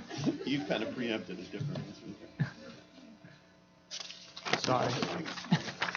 All right. Okay. Question 5A. The staff's who agrees with staff's recommendation on the understanding of the remote threshold? Okay. 5B about the penalty payments. Any questions? Who agrees with staff's recommendation on that? Okay.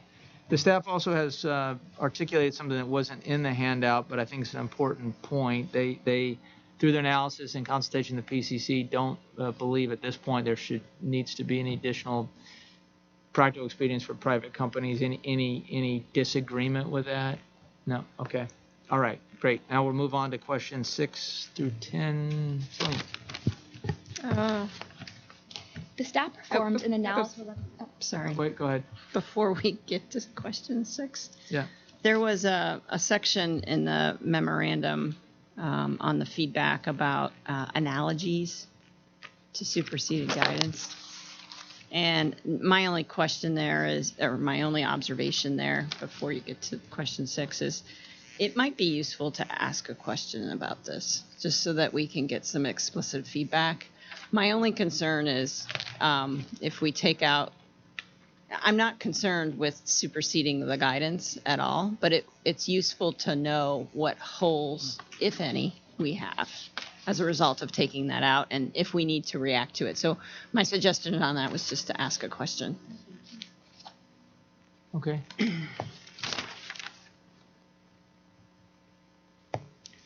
The staff performed an analysis of the associated costs and benefits on the board's tentative decisions to date on convertible instruments, derivative scope exception, and EPS. Beginning with convertible instruments, the proposed update is expected to provide simplified guidance for preparers and practitioners by reducing the number of accounting models, resulting in less difficulties with interpretation and application of the relevant guidance, and to provide more relevant information for users to understand by reporting convertible instruments in a simpler and more consistent manner across entities. The proposed amendments to disclosures, such as disclosing the fair value of convertible instruments individually at the whole instrument level, are expected to increase the transparency of the information about convertible instruments. Expected costs include a loss of information about the non-convertible borrowing rate and the value of the bifurcated conversion option. Moving on to the derivative scope exception. Expected benefits include the reduction in form over substance accounting conclusions for contracts in an entity's own equity to improve the operability of guidance and reduce restatements, as well as cost savings for those instruments that would no longer need to be measured as derivatives at fair value on a recurring basis, including reducing the number of marks that users would back out of net income. Some expected costs and complexities include initial costs to perform contract reviews to determine whether an entity would have a change in the accounting, and the loss of fair value disclosure information for certain instruments that no longer would be accounted for as derivatives, which will affect financial statement users who rely on existing fair value measurement disclosures. Lastly, for EPS, expected benefits include more consistent calculations of diluted EPS for both convertible instruments and contracts that may settle in cash or shares. Expected costs and complexities include preparer and auditor costs of calculating diluted EPS in cases in which the entity asserted cash settlement under current GAAP, and therefore was previously not required to calculate the dilution. Overall, the staff thinks that the expected improvements to financial reporting justify the expected cost of the amendments in the proposed update. The staff is recommending a 75-day comment period for the proposed update. Although proposed amendments are targeted improvements to the existing liabilities and equity guidance, the nature of the targeted amendments is a bit broader in scale than other recent targeted improvement projects, and therefore the staff thinks that a 75-day comment period is warranted. If the proposed update is issued in August, the comment period will end in October, which the staff thinks should provide sufficient time for stakeholders to provide comments. And with that, I'll turn over to the board to discuss questions 6 through 10.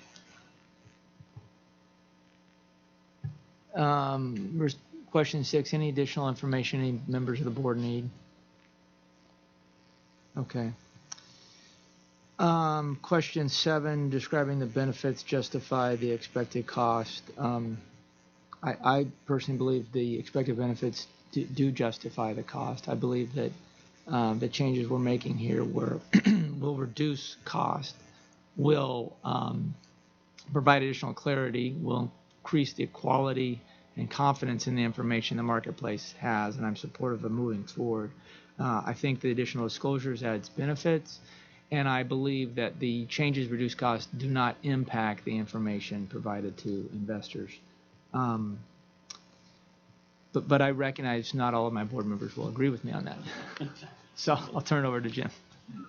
So you turn it over to someone that agrees. I know, because it wasn't.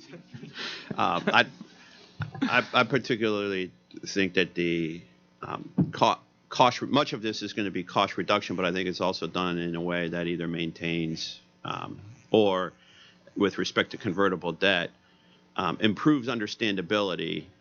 I've struggled throughout this of why we wouldn't reflect an interest cost that is sort of an incremental borrowing rate, but appreciate that the feedback from users is please don't do that.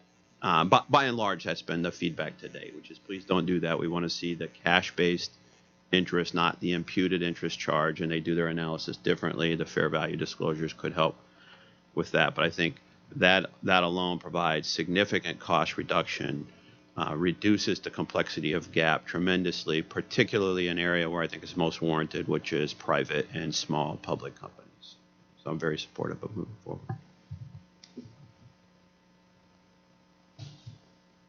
Sue? I'm very supportive of moving forward, recognizing that I wasn't here for all the decisions, but I support. You were. You I know. I was sitting over there, but I didn't get to chime in on them. But one thing I like about this is it's not only it's the cost and complexity of the utility of the information as well. So sometimes, we often talk about cost and complexity when we think about it in terms of a preparer. And for example, on the index and settlement decisions that the board reached, as I think back about the development of EITF 075, and I think about some of the form-based outcomes one got from applying that, I think we can say that the decisions we've reached certainly have reduced cost and complexity. But I also think that from an investor and user perspective, we're reducing cost too, because we're providing them information that they can utilize better. We're not creating more work for them. The outreach that we did would support, the changes that we made, particularly the convertible debt model, and I think that's a huge improvement. Christine? So I support the issuance of the proposed amendments related to convertible debt for the reasons that have already been discussed. I do think it's going to be a significant improvement for users, and I think it's going to be less costly and complex for preparers. But I do disagree with the issuance of the proposed amendments related to the classification of contracts in an entity's own equity. We've heard over and over again from stakeholders that the guidance that is employed to distinguish liabilities from equities is complex, that it lacks organization, that it's internally inconsistent, that it's overly rules-based, that it results in form over substance conclusions, and I'm concerned that the changes that we're making are not fundamentally, or in my mind, adequately addressing really any of those concerns that have been expressed. So one of the changes that we're making is to add a requirement to assess remoteness as part of the flow chart that entities have to follow in order to determine the classification. And I don't believe that adding a judgment-based step to what is already a complicated set of steps is going to reduce complexity. Instead, I feel that it's actually going to add to the complexity. I also believe that the amendments that we're making don't address the concern that the guidance is internally inconsistent. We have a special model that is applied for down rounds that applies both to the classification of down rounds and a special model for calculating earnings per share in the presence of securities with down round features. And we're just leaving that in there. So we're still going to have that separate and unique model and not applying the new amendments that we're making in that particular situation. I also believe that the amendments that we're making are not going to address the concern that the guidance leads to form over substance conclusions. It's just shifting the problem.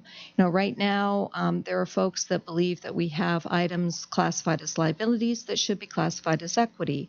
Well, what's going to happen under the amendments is that there are going to be items that are going to get classified as equity because at issuance, there's an assessment of the settlement occurring, the settlement adjustment occurring, being remote, but then we're not going to have companies reassess that judgment, and those items are going to continue to sit in equity until the settlement adjustment triggers. So what's going to happen is we're going to have things that will now sit in equity that, if we applied the guidance, should be classified as liabilities. So we're going to continue to have form over substance. We're just going to have that issue now in the equity section of the financial statements where the disclosures are less robust for the users of financial statements. I also am concerned that there's a preference for equity classification out there, and that combined with items staying in equity until the settlement adjustment is triggered is going to put undue pressure on that initial assessment of remoteness, and that is going to put a lot of pressure between preparers and auditors and the SEC, and it's going to, in my mind, create additional cost in terms of monitoring. And finally, the goal of this project, when we started it, was to reduce the cost while maintaining the usefulness of information for users. But users are going to lose relevant fair value information for any items that are currently classified as liabilities that move to equity as a result of application of the amendments. So users are going to be worse off. They are not going to get the same amount of information that they currently get. So in a nutshell, while I'm very supportive of the changes that we're making in the convertible debt space, I dissent from, or alternative view, or whatever it's called at this point in the process, disagree with the proposed amendments because I think that they will both increase cost and reduce benefits for users. Hal? Christine, I'm feeling better about our dissent. It's only 1,702 words. So I'm not going to repeat anything that Christine has said. I would just focus on it. We believe it's more complex than what we have today. It does take away some information, and there are more form over substance issues than we have currently. So, there are some issues. We've articulated those in the dissent. In a bigger picture, I would have preferred a more holistic approach. I said that when we voted on down rounds some time ago. I still feel that this project needs a bigger, more holistic view and approach, very similar to what we've done on hedging in some other areas. So until we take that approach, I'm going to have a feeling I'm going to continue to dissent on other issues. Gary? I support the staff's work. I was one of the 18 people who did the outreach on convertible debt imputed interest. And I think the score was 18 for 18, did not view it as being decision useful information. So I think that's a good starting point. Then the whole form over substance issues, I think, have been improved. I support that. I recognize my other board members' comments, but I think that this is an area that can never be perfect. So incremental improvements better than perfection. Therefore, I support the project. Marcia? I'm supportive. A lot of good comments have been made about why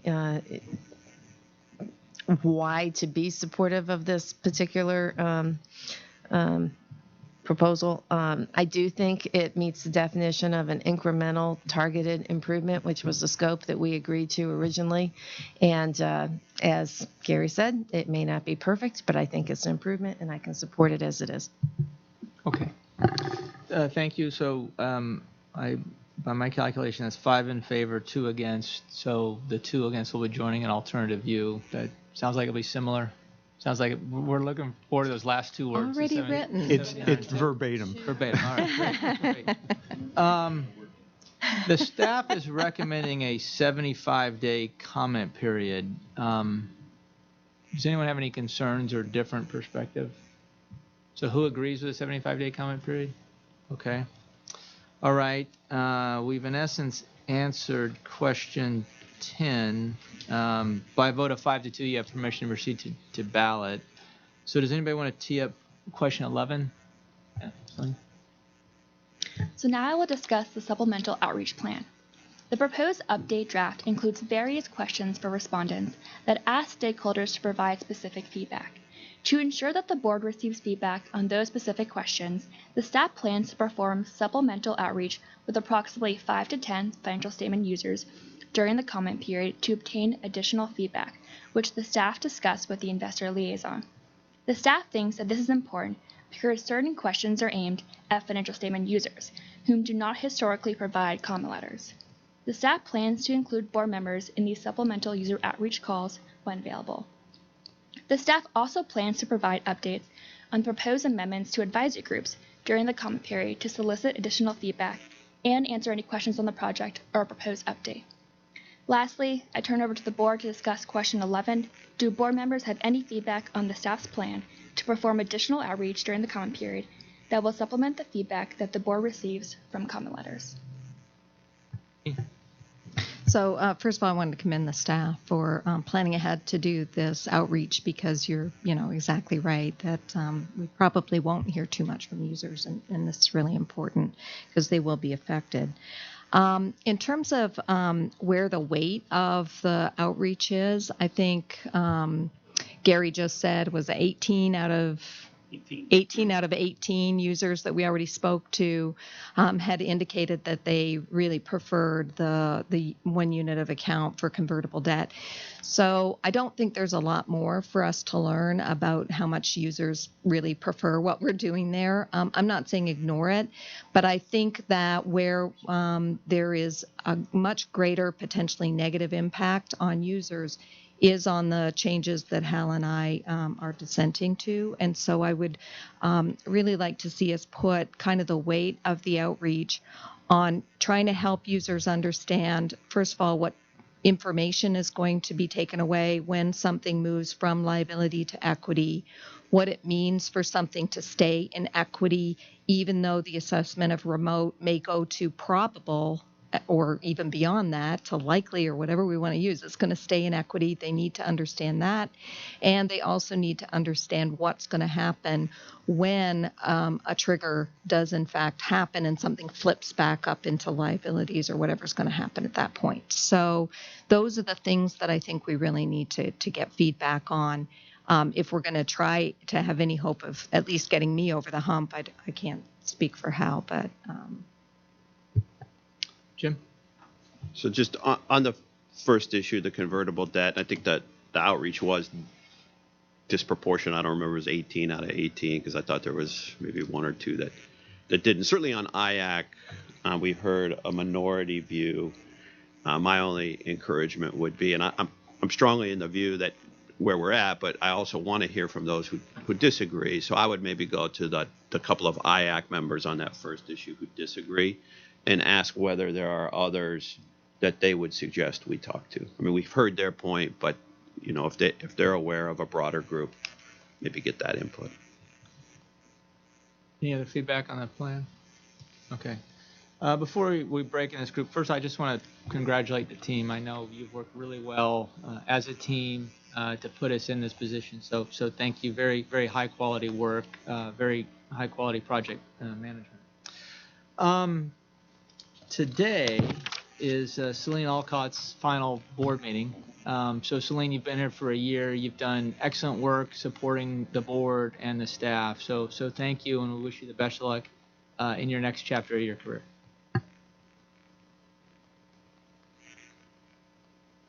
I'd like to take a break.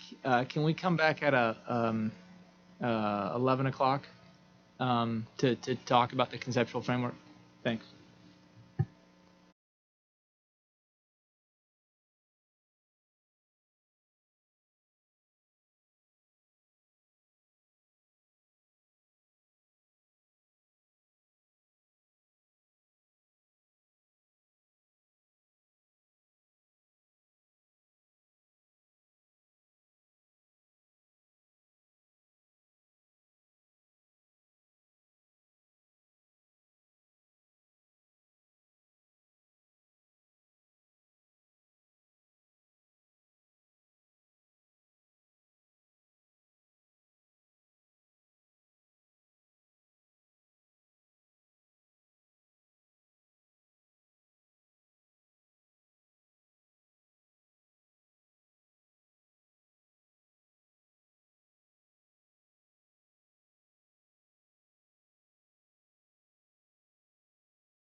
Okay.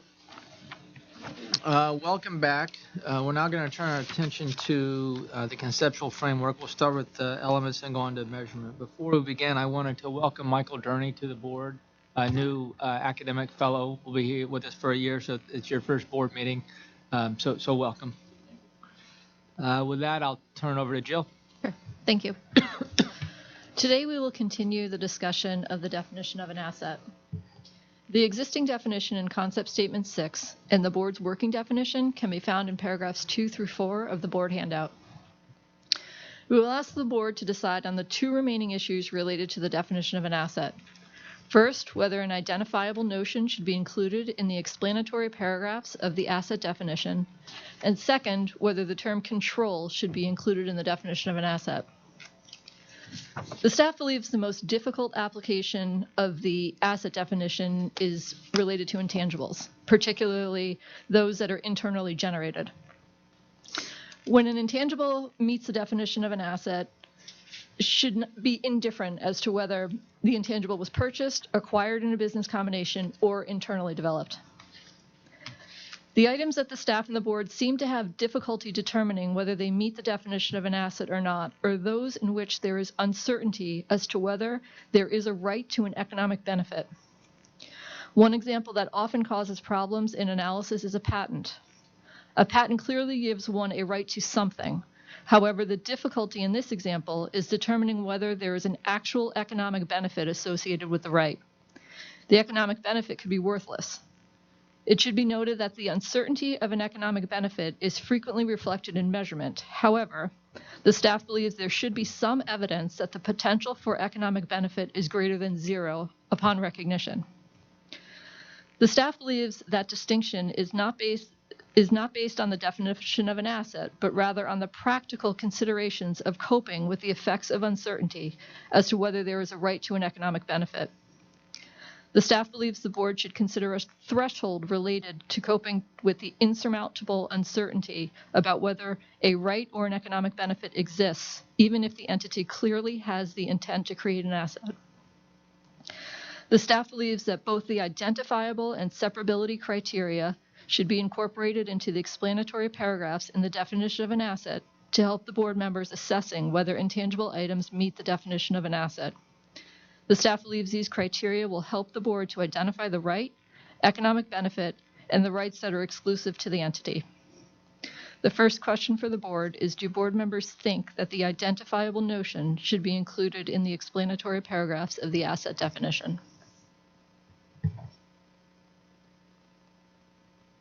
Any questions or comments? Jim? Yeah, I think it's useful sort of in the context of, and I don't know exactly to envision how you would do it, as, you know, this is a useful thought process the board would likely go through at a standards level to determine if you're trying to figure out whether things, and this has been useful in the past and could continue to be useful. So I think in that context it'd be, however you describe that would be great. Sure.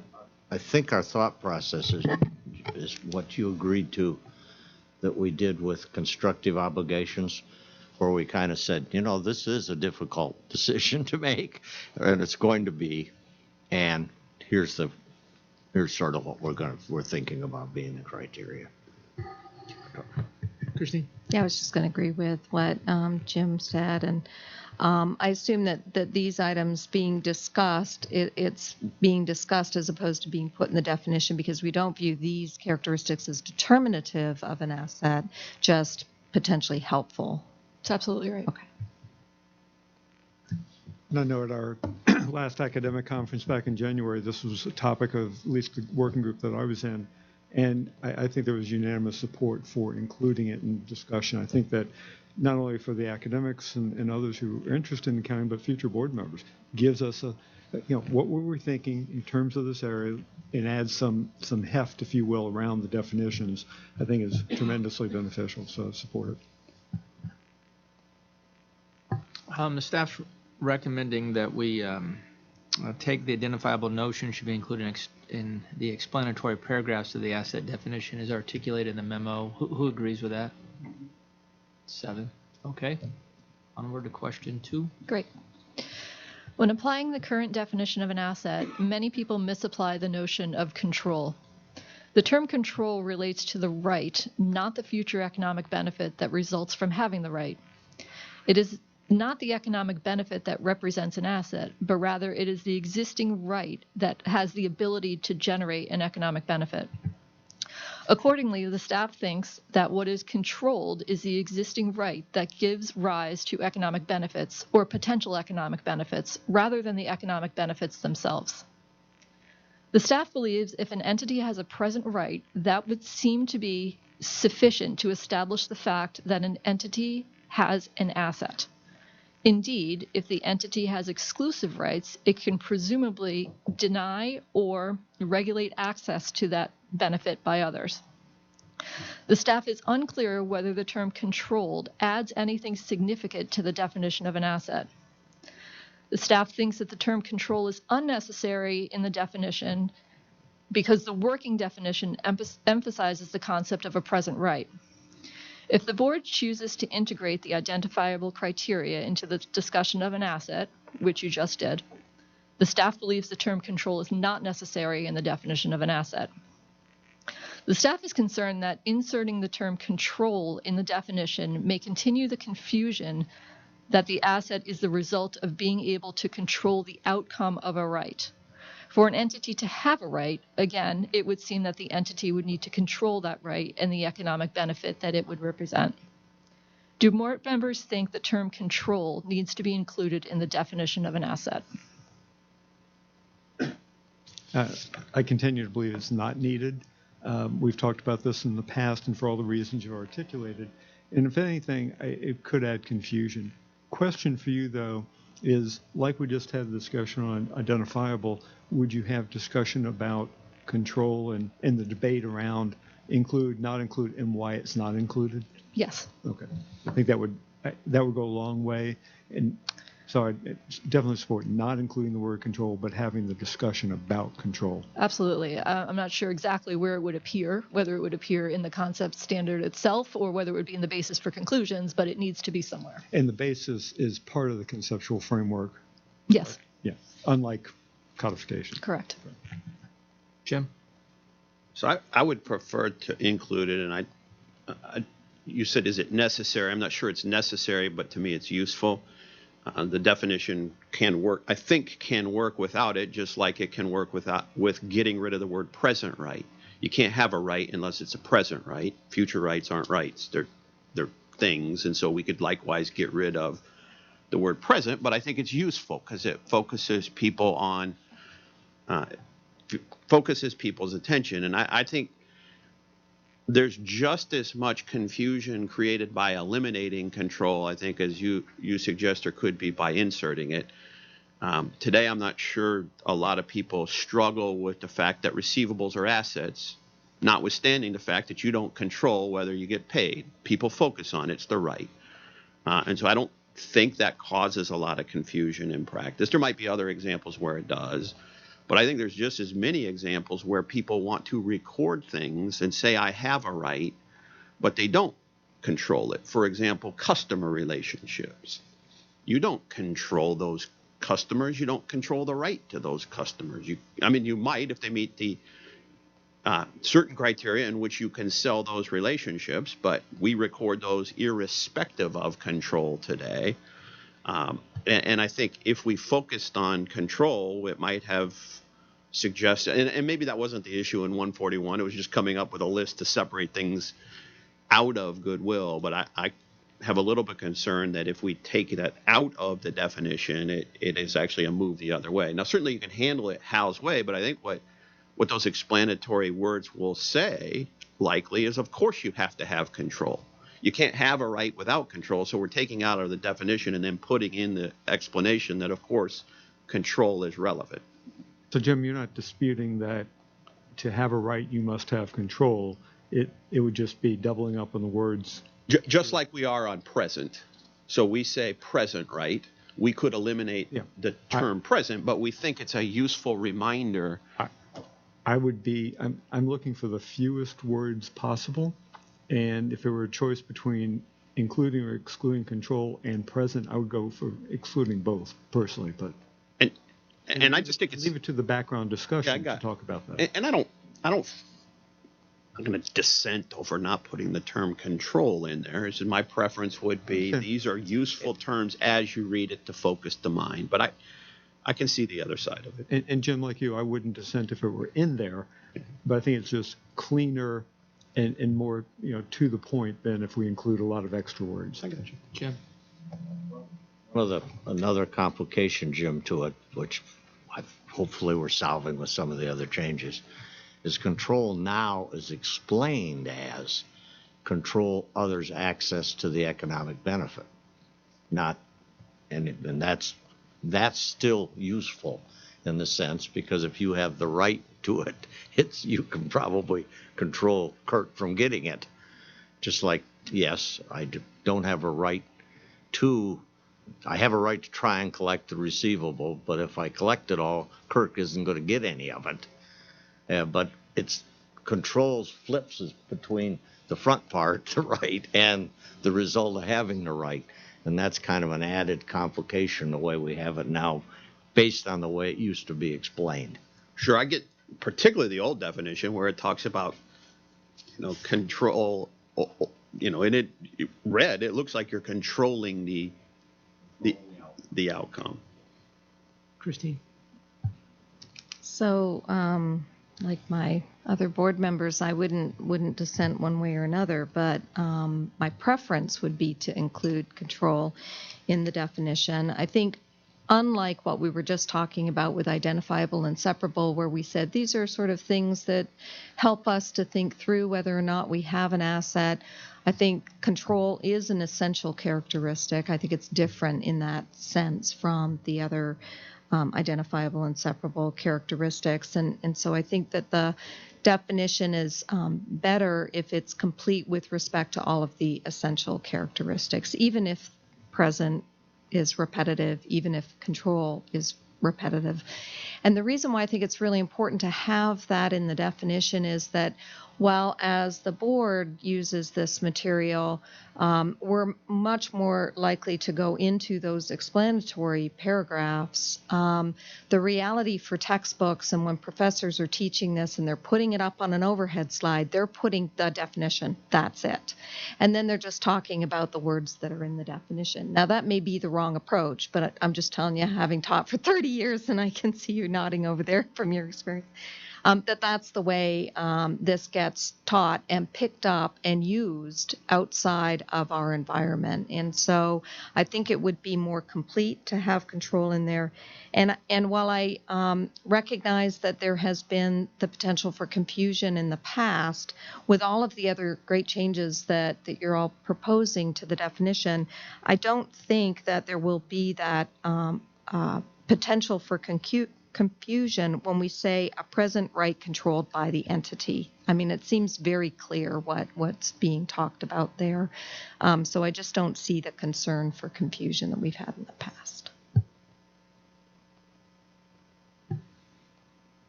Do you think the outcome of standard setting is different if we use controlled or not? Or do you think it just reduces the confusion? I don't think the outcome, we're not intending for the outcome to be any different. I think it clears up confusion. Okay. I don't understand the confusion. I understand that there is, I just don't understand why. I would have thought present right by default meant you controlled it. So I'm confused why there's confusion whether we use the word controlled or not. Having sat through this discussion for now 8 years, and having Jim diagram the sentences on the board, every word has potentially different and conflicting meanings. So when you put all the more words you put together, the more likely you'll have conflict. And I think that, by going to, an asset is a right of the entity to an economic benefit, that you have as few words as possible to be confused about. Here's all we're saying. The word control that we have today is clearly confusing. Yeah. Our concern is if we carry it over, are we continuing to perpetuate confusion? We may or may not, based on the other changes we've made to the definition. I don't know. I mean, I would suggest that when we issue an exposure draft, that's clearly a question that's in our exposure draft. You know, we can talk about control and does it change anything? Is it necessary? That type of thing. I just personally don't see the need for it. In effect, if you were to correct a golf swing, you tend to want to overcompensate the other way. This is almost overcompensating the other way is one way to think about it. I guess if it really creates confusion, because I don't know what confusion control is creating in the definition, but if it is, then I don't know how we say in an explanatory paragraph that, of course, you have to control the right. Because that would seem to then create the identical confusion. We just took it out there and said, oh, by the way, when you're reading this, remember, you have to control that right to have an asset. So that seems like it would insert the I don't get the confusion, but if there is, it would seem that would insert the identical confusion. So to me, I like the streamlined approach. I prefer to take out the word controlled. But at the same time, in the explanatory paragraphs, it's explaining why. In other words, because of how we think about present right in the definition, it's not to describe that you have to control the present right. And so to me, I preferred the simpler statement about the asset as a present right to an economic benefit over having the extraneous words. I think that the way that we clear up the confusion is to say that the control relates to the right, not the future economic benefit. And that is the confusion that we have today. So right, that's what we would. The words say that today, right? But when you say a present right controlled, that clarifies the confusion as well. I guess. So I think that's the point, right? I think to help you, Russ, I mean, all those other changes we proposed that the board agreed to, I think eliminated the conclusion and allows the staff to say, we just think it's redundant, right? But the current definition, assets are probable future economic benefits obtained or controlled, that phrasing brought in all the confusion. Okay, well, let's see where we are. The question 2, do board members think the term control should be included in the definition of asset? And the staff's recommendation is no, correct? So who agrees with the staff recommendation? So that's 5. And then 2 would include the word control. Okay. Okay, now we've figured out the what, let's figure out the measurement. You want a suggestion? Yeah. No, you don't? Go ahead, Nick. So the staff provided the board Board Memo 45 that outlined a new approach to tackling the measurement chapter of the conceptual framework. We held 4 different small group meetings to gauge how the board thinks, what the board thinks about the new approach, and get some feedback from the board about what we put together in that memo for some of the structure of the issues to be addressed. We summarized what we heard in the small group meetings into Memo 46 because we thought it would be useful for the board to all hear some of what came out of those small group meetings and also give you the opportunity to discuss what was said in response to this different approach. So the approach, just quick high-level overview of the approach. The approach basically takes what we have in our existing conceptual framework in chapters 1 and chapters 3 and builds off of that to determine how different measurement methods can work through what's detailed in those chapters to meet the objective of financial reporting. When the board reviewed that approach, I think that we received overall support that this kind of approach to the project will hopefully result in some kind of progress. One of the items that was highlighted for us that we might have left out an analysis of certain paragraphs in Chapter 1, for example, paragraphs 13 and 17. So the staff actually did analyze those and just left them out because we didn't think, but we can certainly bring that to the board. one of the questions that came up is, would any of the parts of Chapter 1 and the objective have primacy over the others? Should we prioritize things that users do with financial information? So we would anticipate bringing that back also as something to discuss with the board. Another thing that came out of the meetings, you do have a preliminary decision that there are 3 measurement methods that basically we target when we make measurement decisions: exit price, entry price, estimates of cash flows. One of the things that came out of these meetings was that maybe we need to expand the list, or at least expand what we mean by estimates of cash flow. Like there might be some subsets that we could be more precise about, so we know what it is that we're talking about when we discuss estimates of cash flows. So that said, we did have 3 questions for the board. Are there other issues relating to the staff's approach that the board members would like to share among the entire board? Are there other key issues that we didn't include in 46 that maybe folks want to make known here? And are there any additional suggestions outside of what's been detailed in our approach or what's been summarized as feedback from the board? Are there any other additional suggestions that you have in just attacking concepts related to measurement?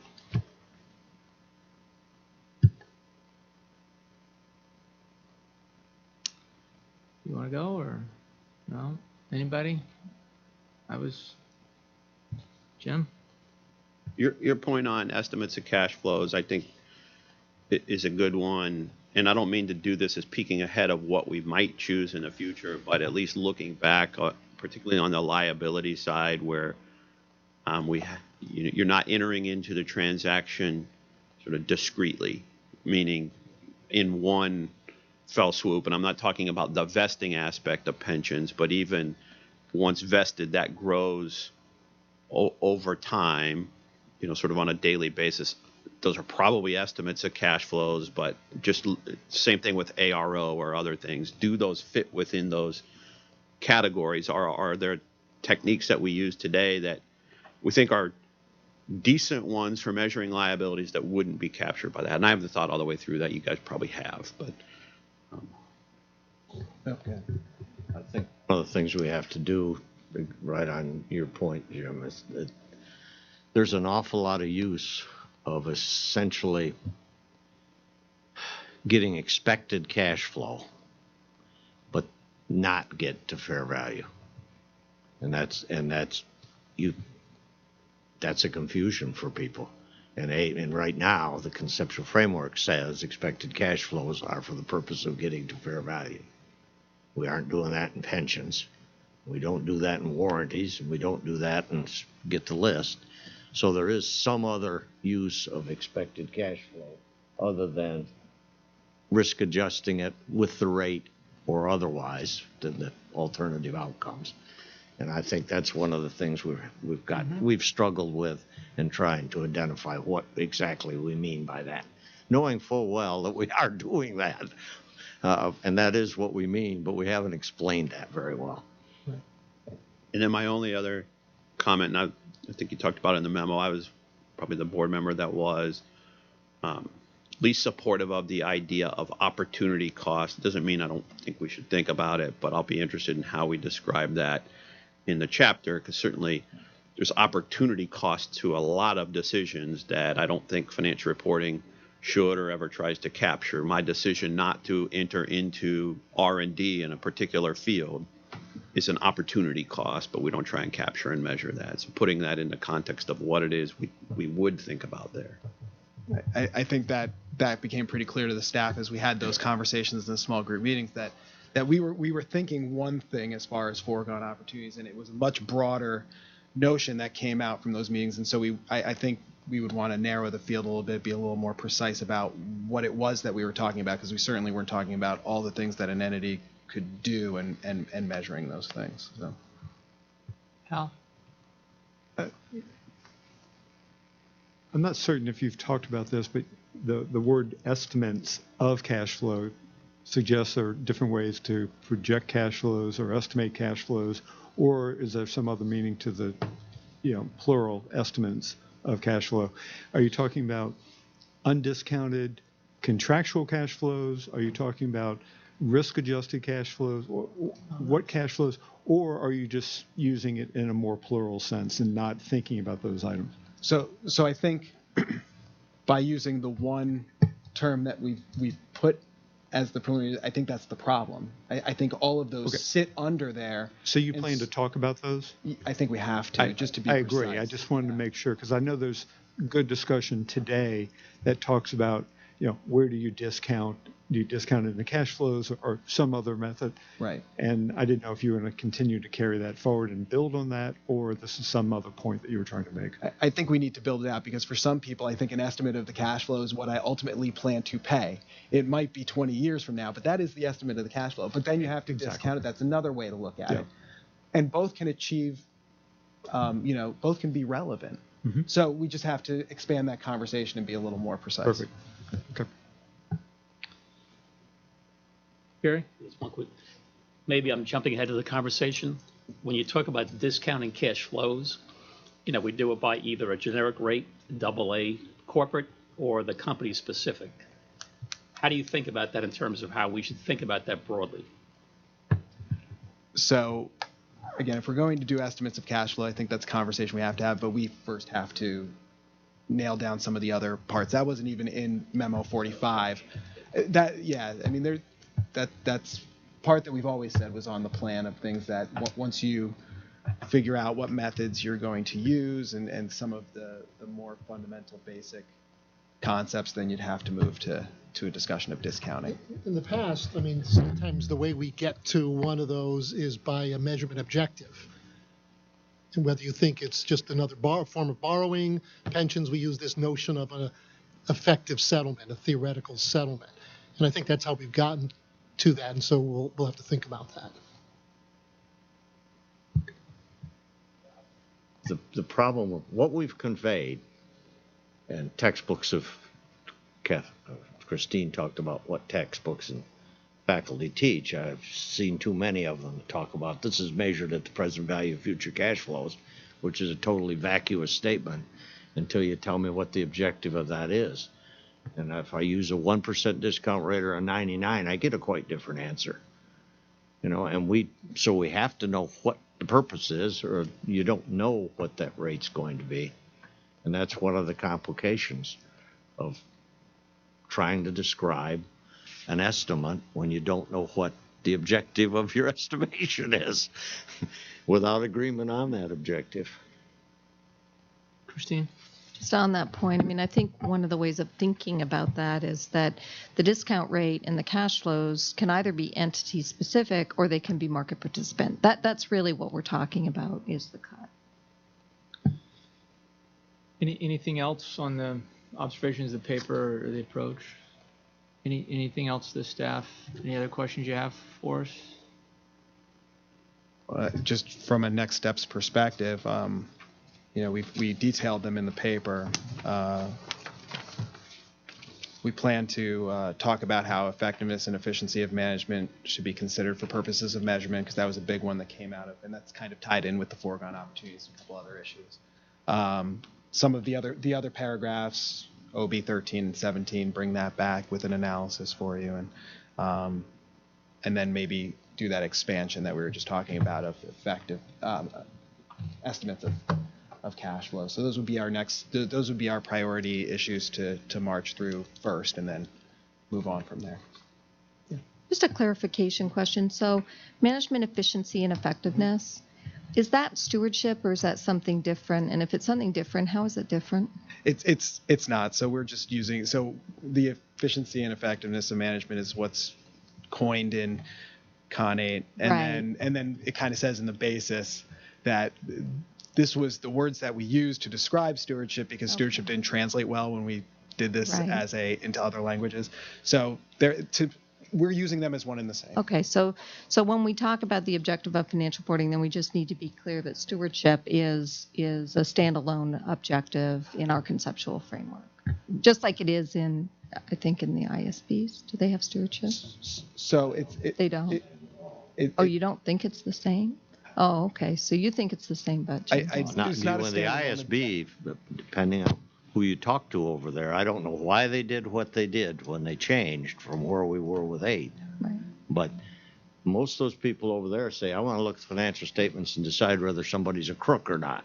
Okay. And I don't think that's what we have ever meant by stewardship. But it term does include stewardship. The term same, I think, was not between the FASB and ISB. It was between what's in Con 8 and stewardship, right? Is that what your question was? Yeah, my question is, we don't use the word stewardship. And so I would, I thought you said ISB. well, I was wondering if, but that's a side issue. Yeah, My that's a side question issue. We really need to is, bring even that though we don't use the word stewardship, we're saying that stewardship is a standalone objective of financial reporting. Do you agree with that? No. So all okay. Did I say it was a standalone objective? Well, but I think the point of saying what's in Con 8 about efficiency of management, right? Saying that is a fancy way of saying stewardship, which is how you answered Christine's question, allows someone to say stewardship is a standalone objective. That's the key to question, right? So well, it's being analyzed as a standalone objective for measurement. So what we are going to do is bring a memo that talks about how assessing the effectiveness and efficiency of management, which is something that's in Chapter 1, can inform decisions about measurement. So it's not that it's a standalone objective, it's just one of those things that's mentioned in the objective chapter, because we think that will be helpful. And then moving on to the next question that we detailed in 46, which is prioritizing the different things that in that chapter they say that users do with the information. So we just want to understand how the two kind of work together. But it's not a standalone objective. There's one objective. So I hate to say this, but I think maybe this is a distinction in conversations we've had in the past about what is the objective of financial reporting. And I think the way Nick has laid it out is that these are 4 equal parts, we call them aspects, under the broad objective of financial reporting, which we don't all agree on what that is. And I think that's causing a little bit of the confusion. And all I would say is that our memo did it as 4 equal parts. Agreed, 45 did. And I think that's a conversation we have to have. But I think to inform that conversation about whether they are or not, we just have to talk about this one, just how it figures in, not as a standalone objective. Yeah, when I say standalone objective, it's just based on the analysis that the staff went through was, if stewardship is our objective, here's what measurement would look like. If cash flow prediction was our objective, here's what measurement would look like. So it was analyzed as standalone. That's what I mean when I say standalone, that they weren't interconnected in any way.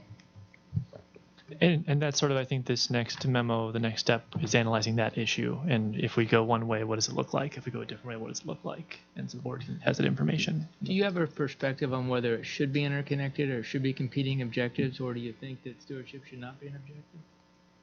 So when I read the words that are, and I wasn't here when these words were written, so I'm just reading the words, not maybe what the thought process was behind the words. But the first paragraph says the objective of general purpose financial reporting is to provide information to make resource allocation decisions. Okay. Then the next paragraph says those decisions depend on resource providers' assessments of returns. And then it goes on to say that those returns depend on their assessment of cash flows. And then when we get to the paragraph that talks about the stewardship objective, it then says to assess the prospects for future net cash flows, they need information about how efficiently and effectively management has exercised their responsibilities. So the way I read that is there's one objective, which is to provide information to help resource providers make resource allocation decisions. And then the type of information that helps them do that is information that helps them project cash flows and information that helps them to understand how efficient and effectively management is operating. So in my mind, you can't sort of say, let's analyze measurement separate from, the efficiency and effectiveness separate from its relationship to projecting cash flows, because that's what I need to do in order to assess returns. So that's the way I view it, which is different than the staff. I think the framework basis is fairly clear, that thinks that they're both part of the general objective when it says the board did not intend to imply that assessing prospects for future cash flows or assessing the quality of management stewardship is more important than the other. Right. They're both components under They're that both one components objective. of the general objective. So do you, I'm trying to think, is this actually something we need to debate, or is it just a concern on how the structure of the memo was structured and the analysis was structured? I mean, we're previewing a memo that The reason You get to different places. working on. You do get to different places. But get as to you different- were you can get to describing your different places. observations, I got a lot of head nods from the staff implying I think they might agree with you. And then I'm just trying to, I want to make sure that are we in alignment or are we not in alignment? So the issue is the scope at which the staff should analyze the efficiency and effectiveness of management for purposes of measurement. Should that scope include anything where efficiency and effectiveness of management can affect resource allocation decisions, or should it only be ways where efficiency and effectiveness of management goes through assessments of cash flows? It's a scope issue that the staff plans to bring in the next memo. Okay. We lay out that as exact paragraphs, explain the different views, and explain what the measurement chapter could look like under one view versus the other, so the board can make that decision and assessment. So stop peeking ahead, Russ. It's okay. Okay. The general depends on what you, as a user, what your objective is a bit in deciding to provide resources to the entity. And you've got lots of factors that are going to be considered for that, and we aren't going to be able to communicate a lot of them in financial statements. That's why you got lots of other sources of information. But Okay.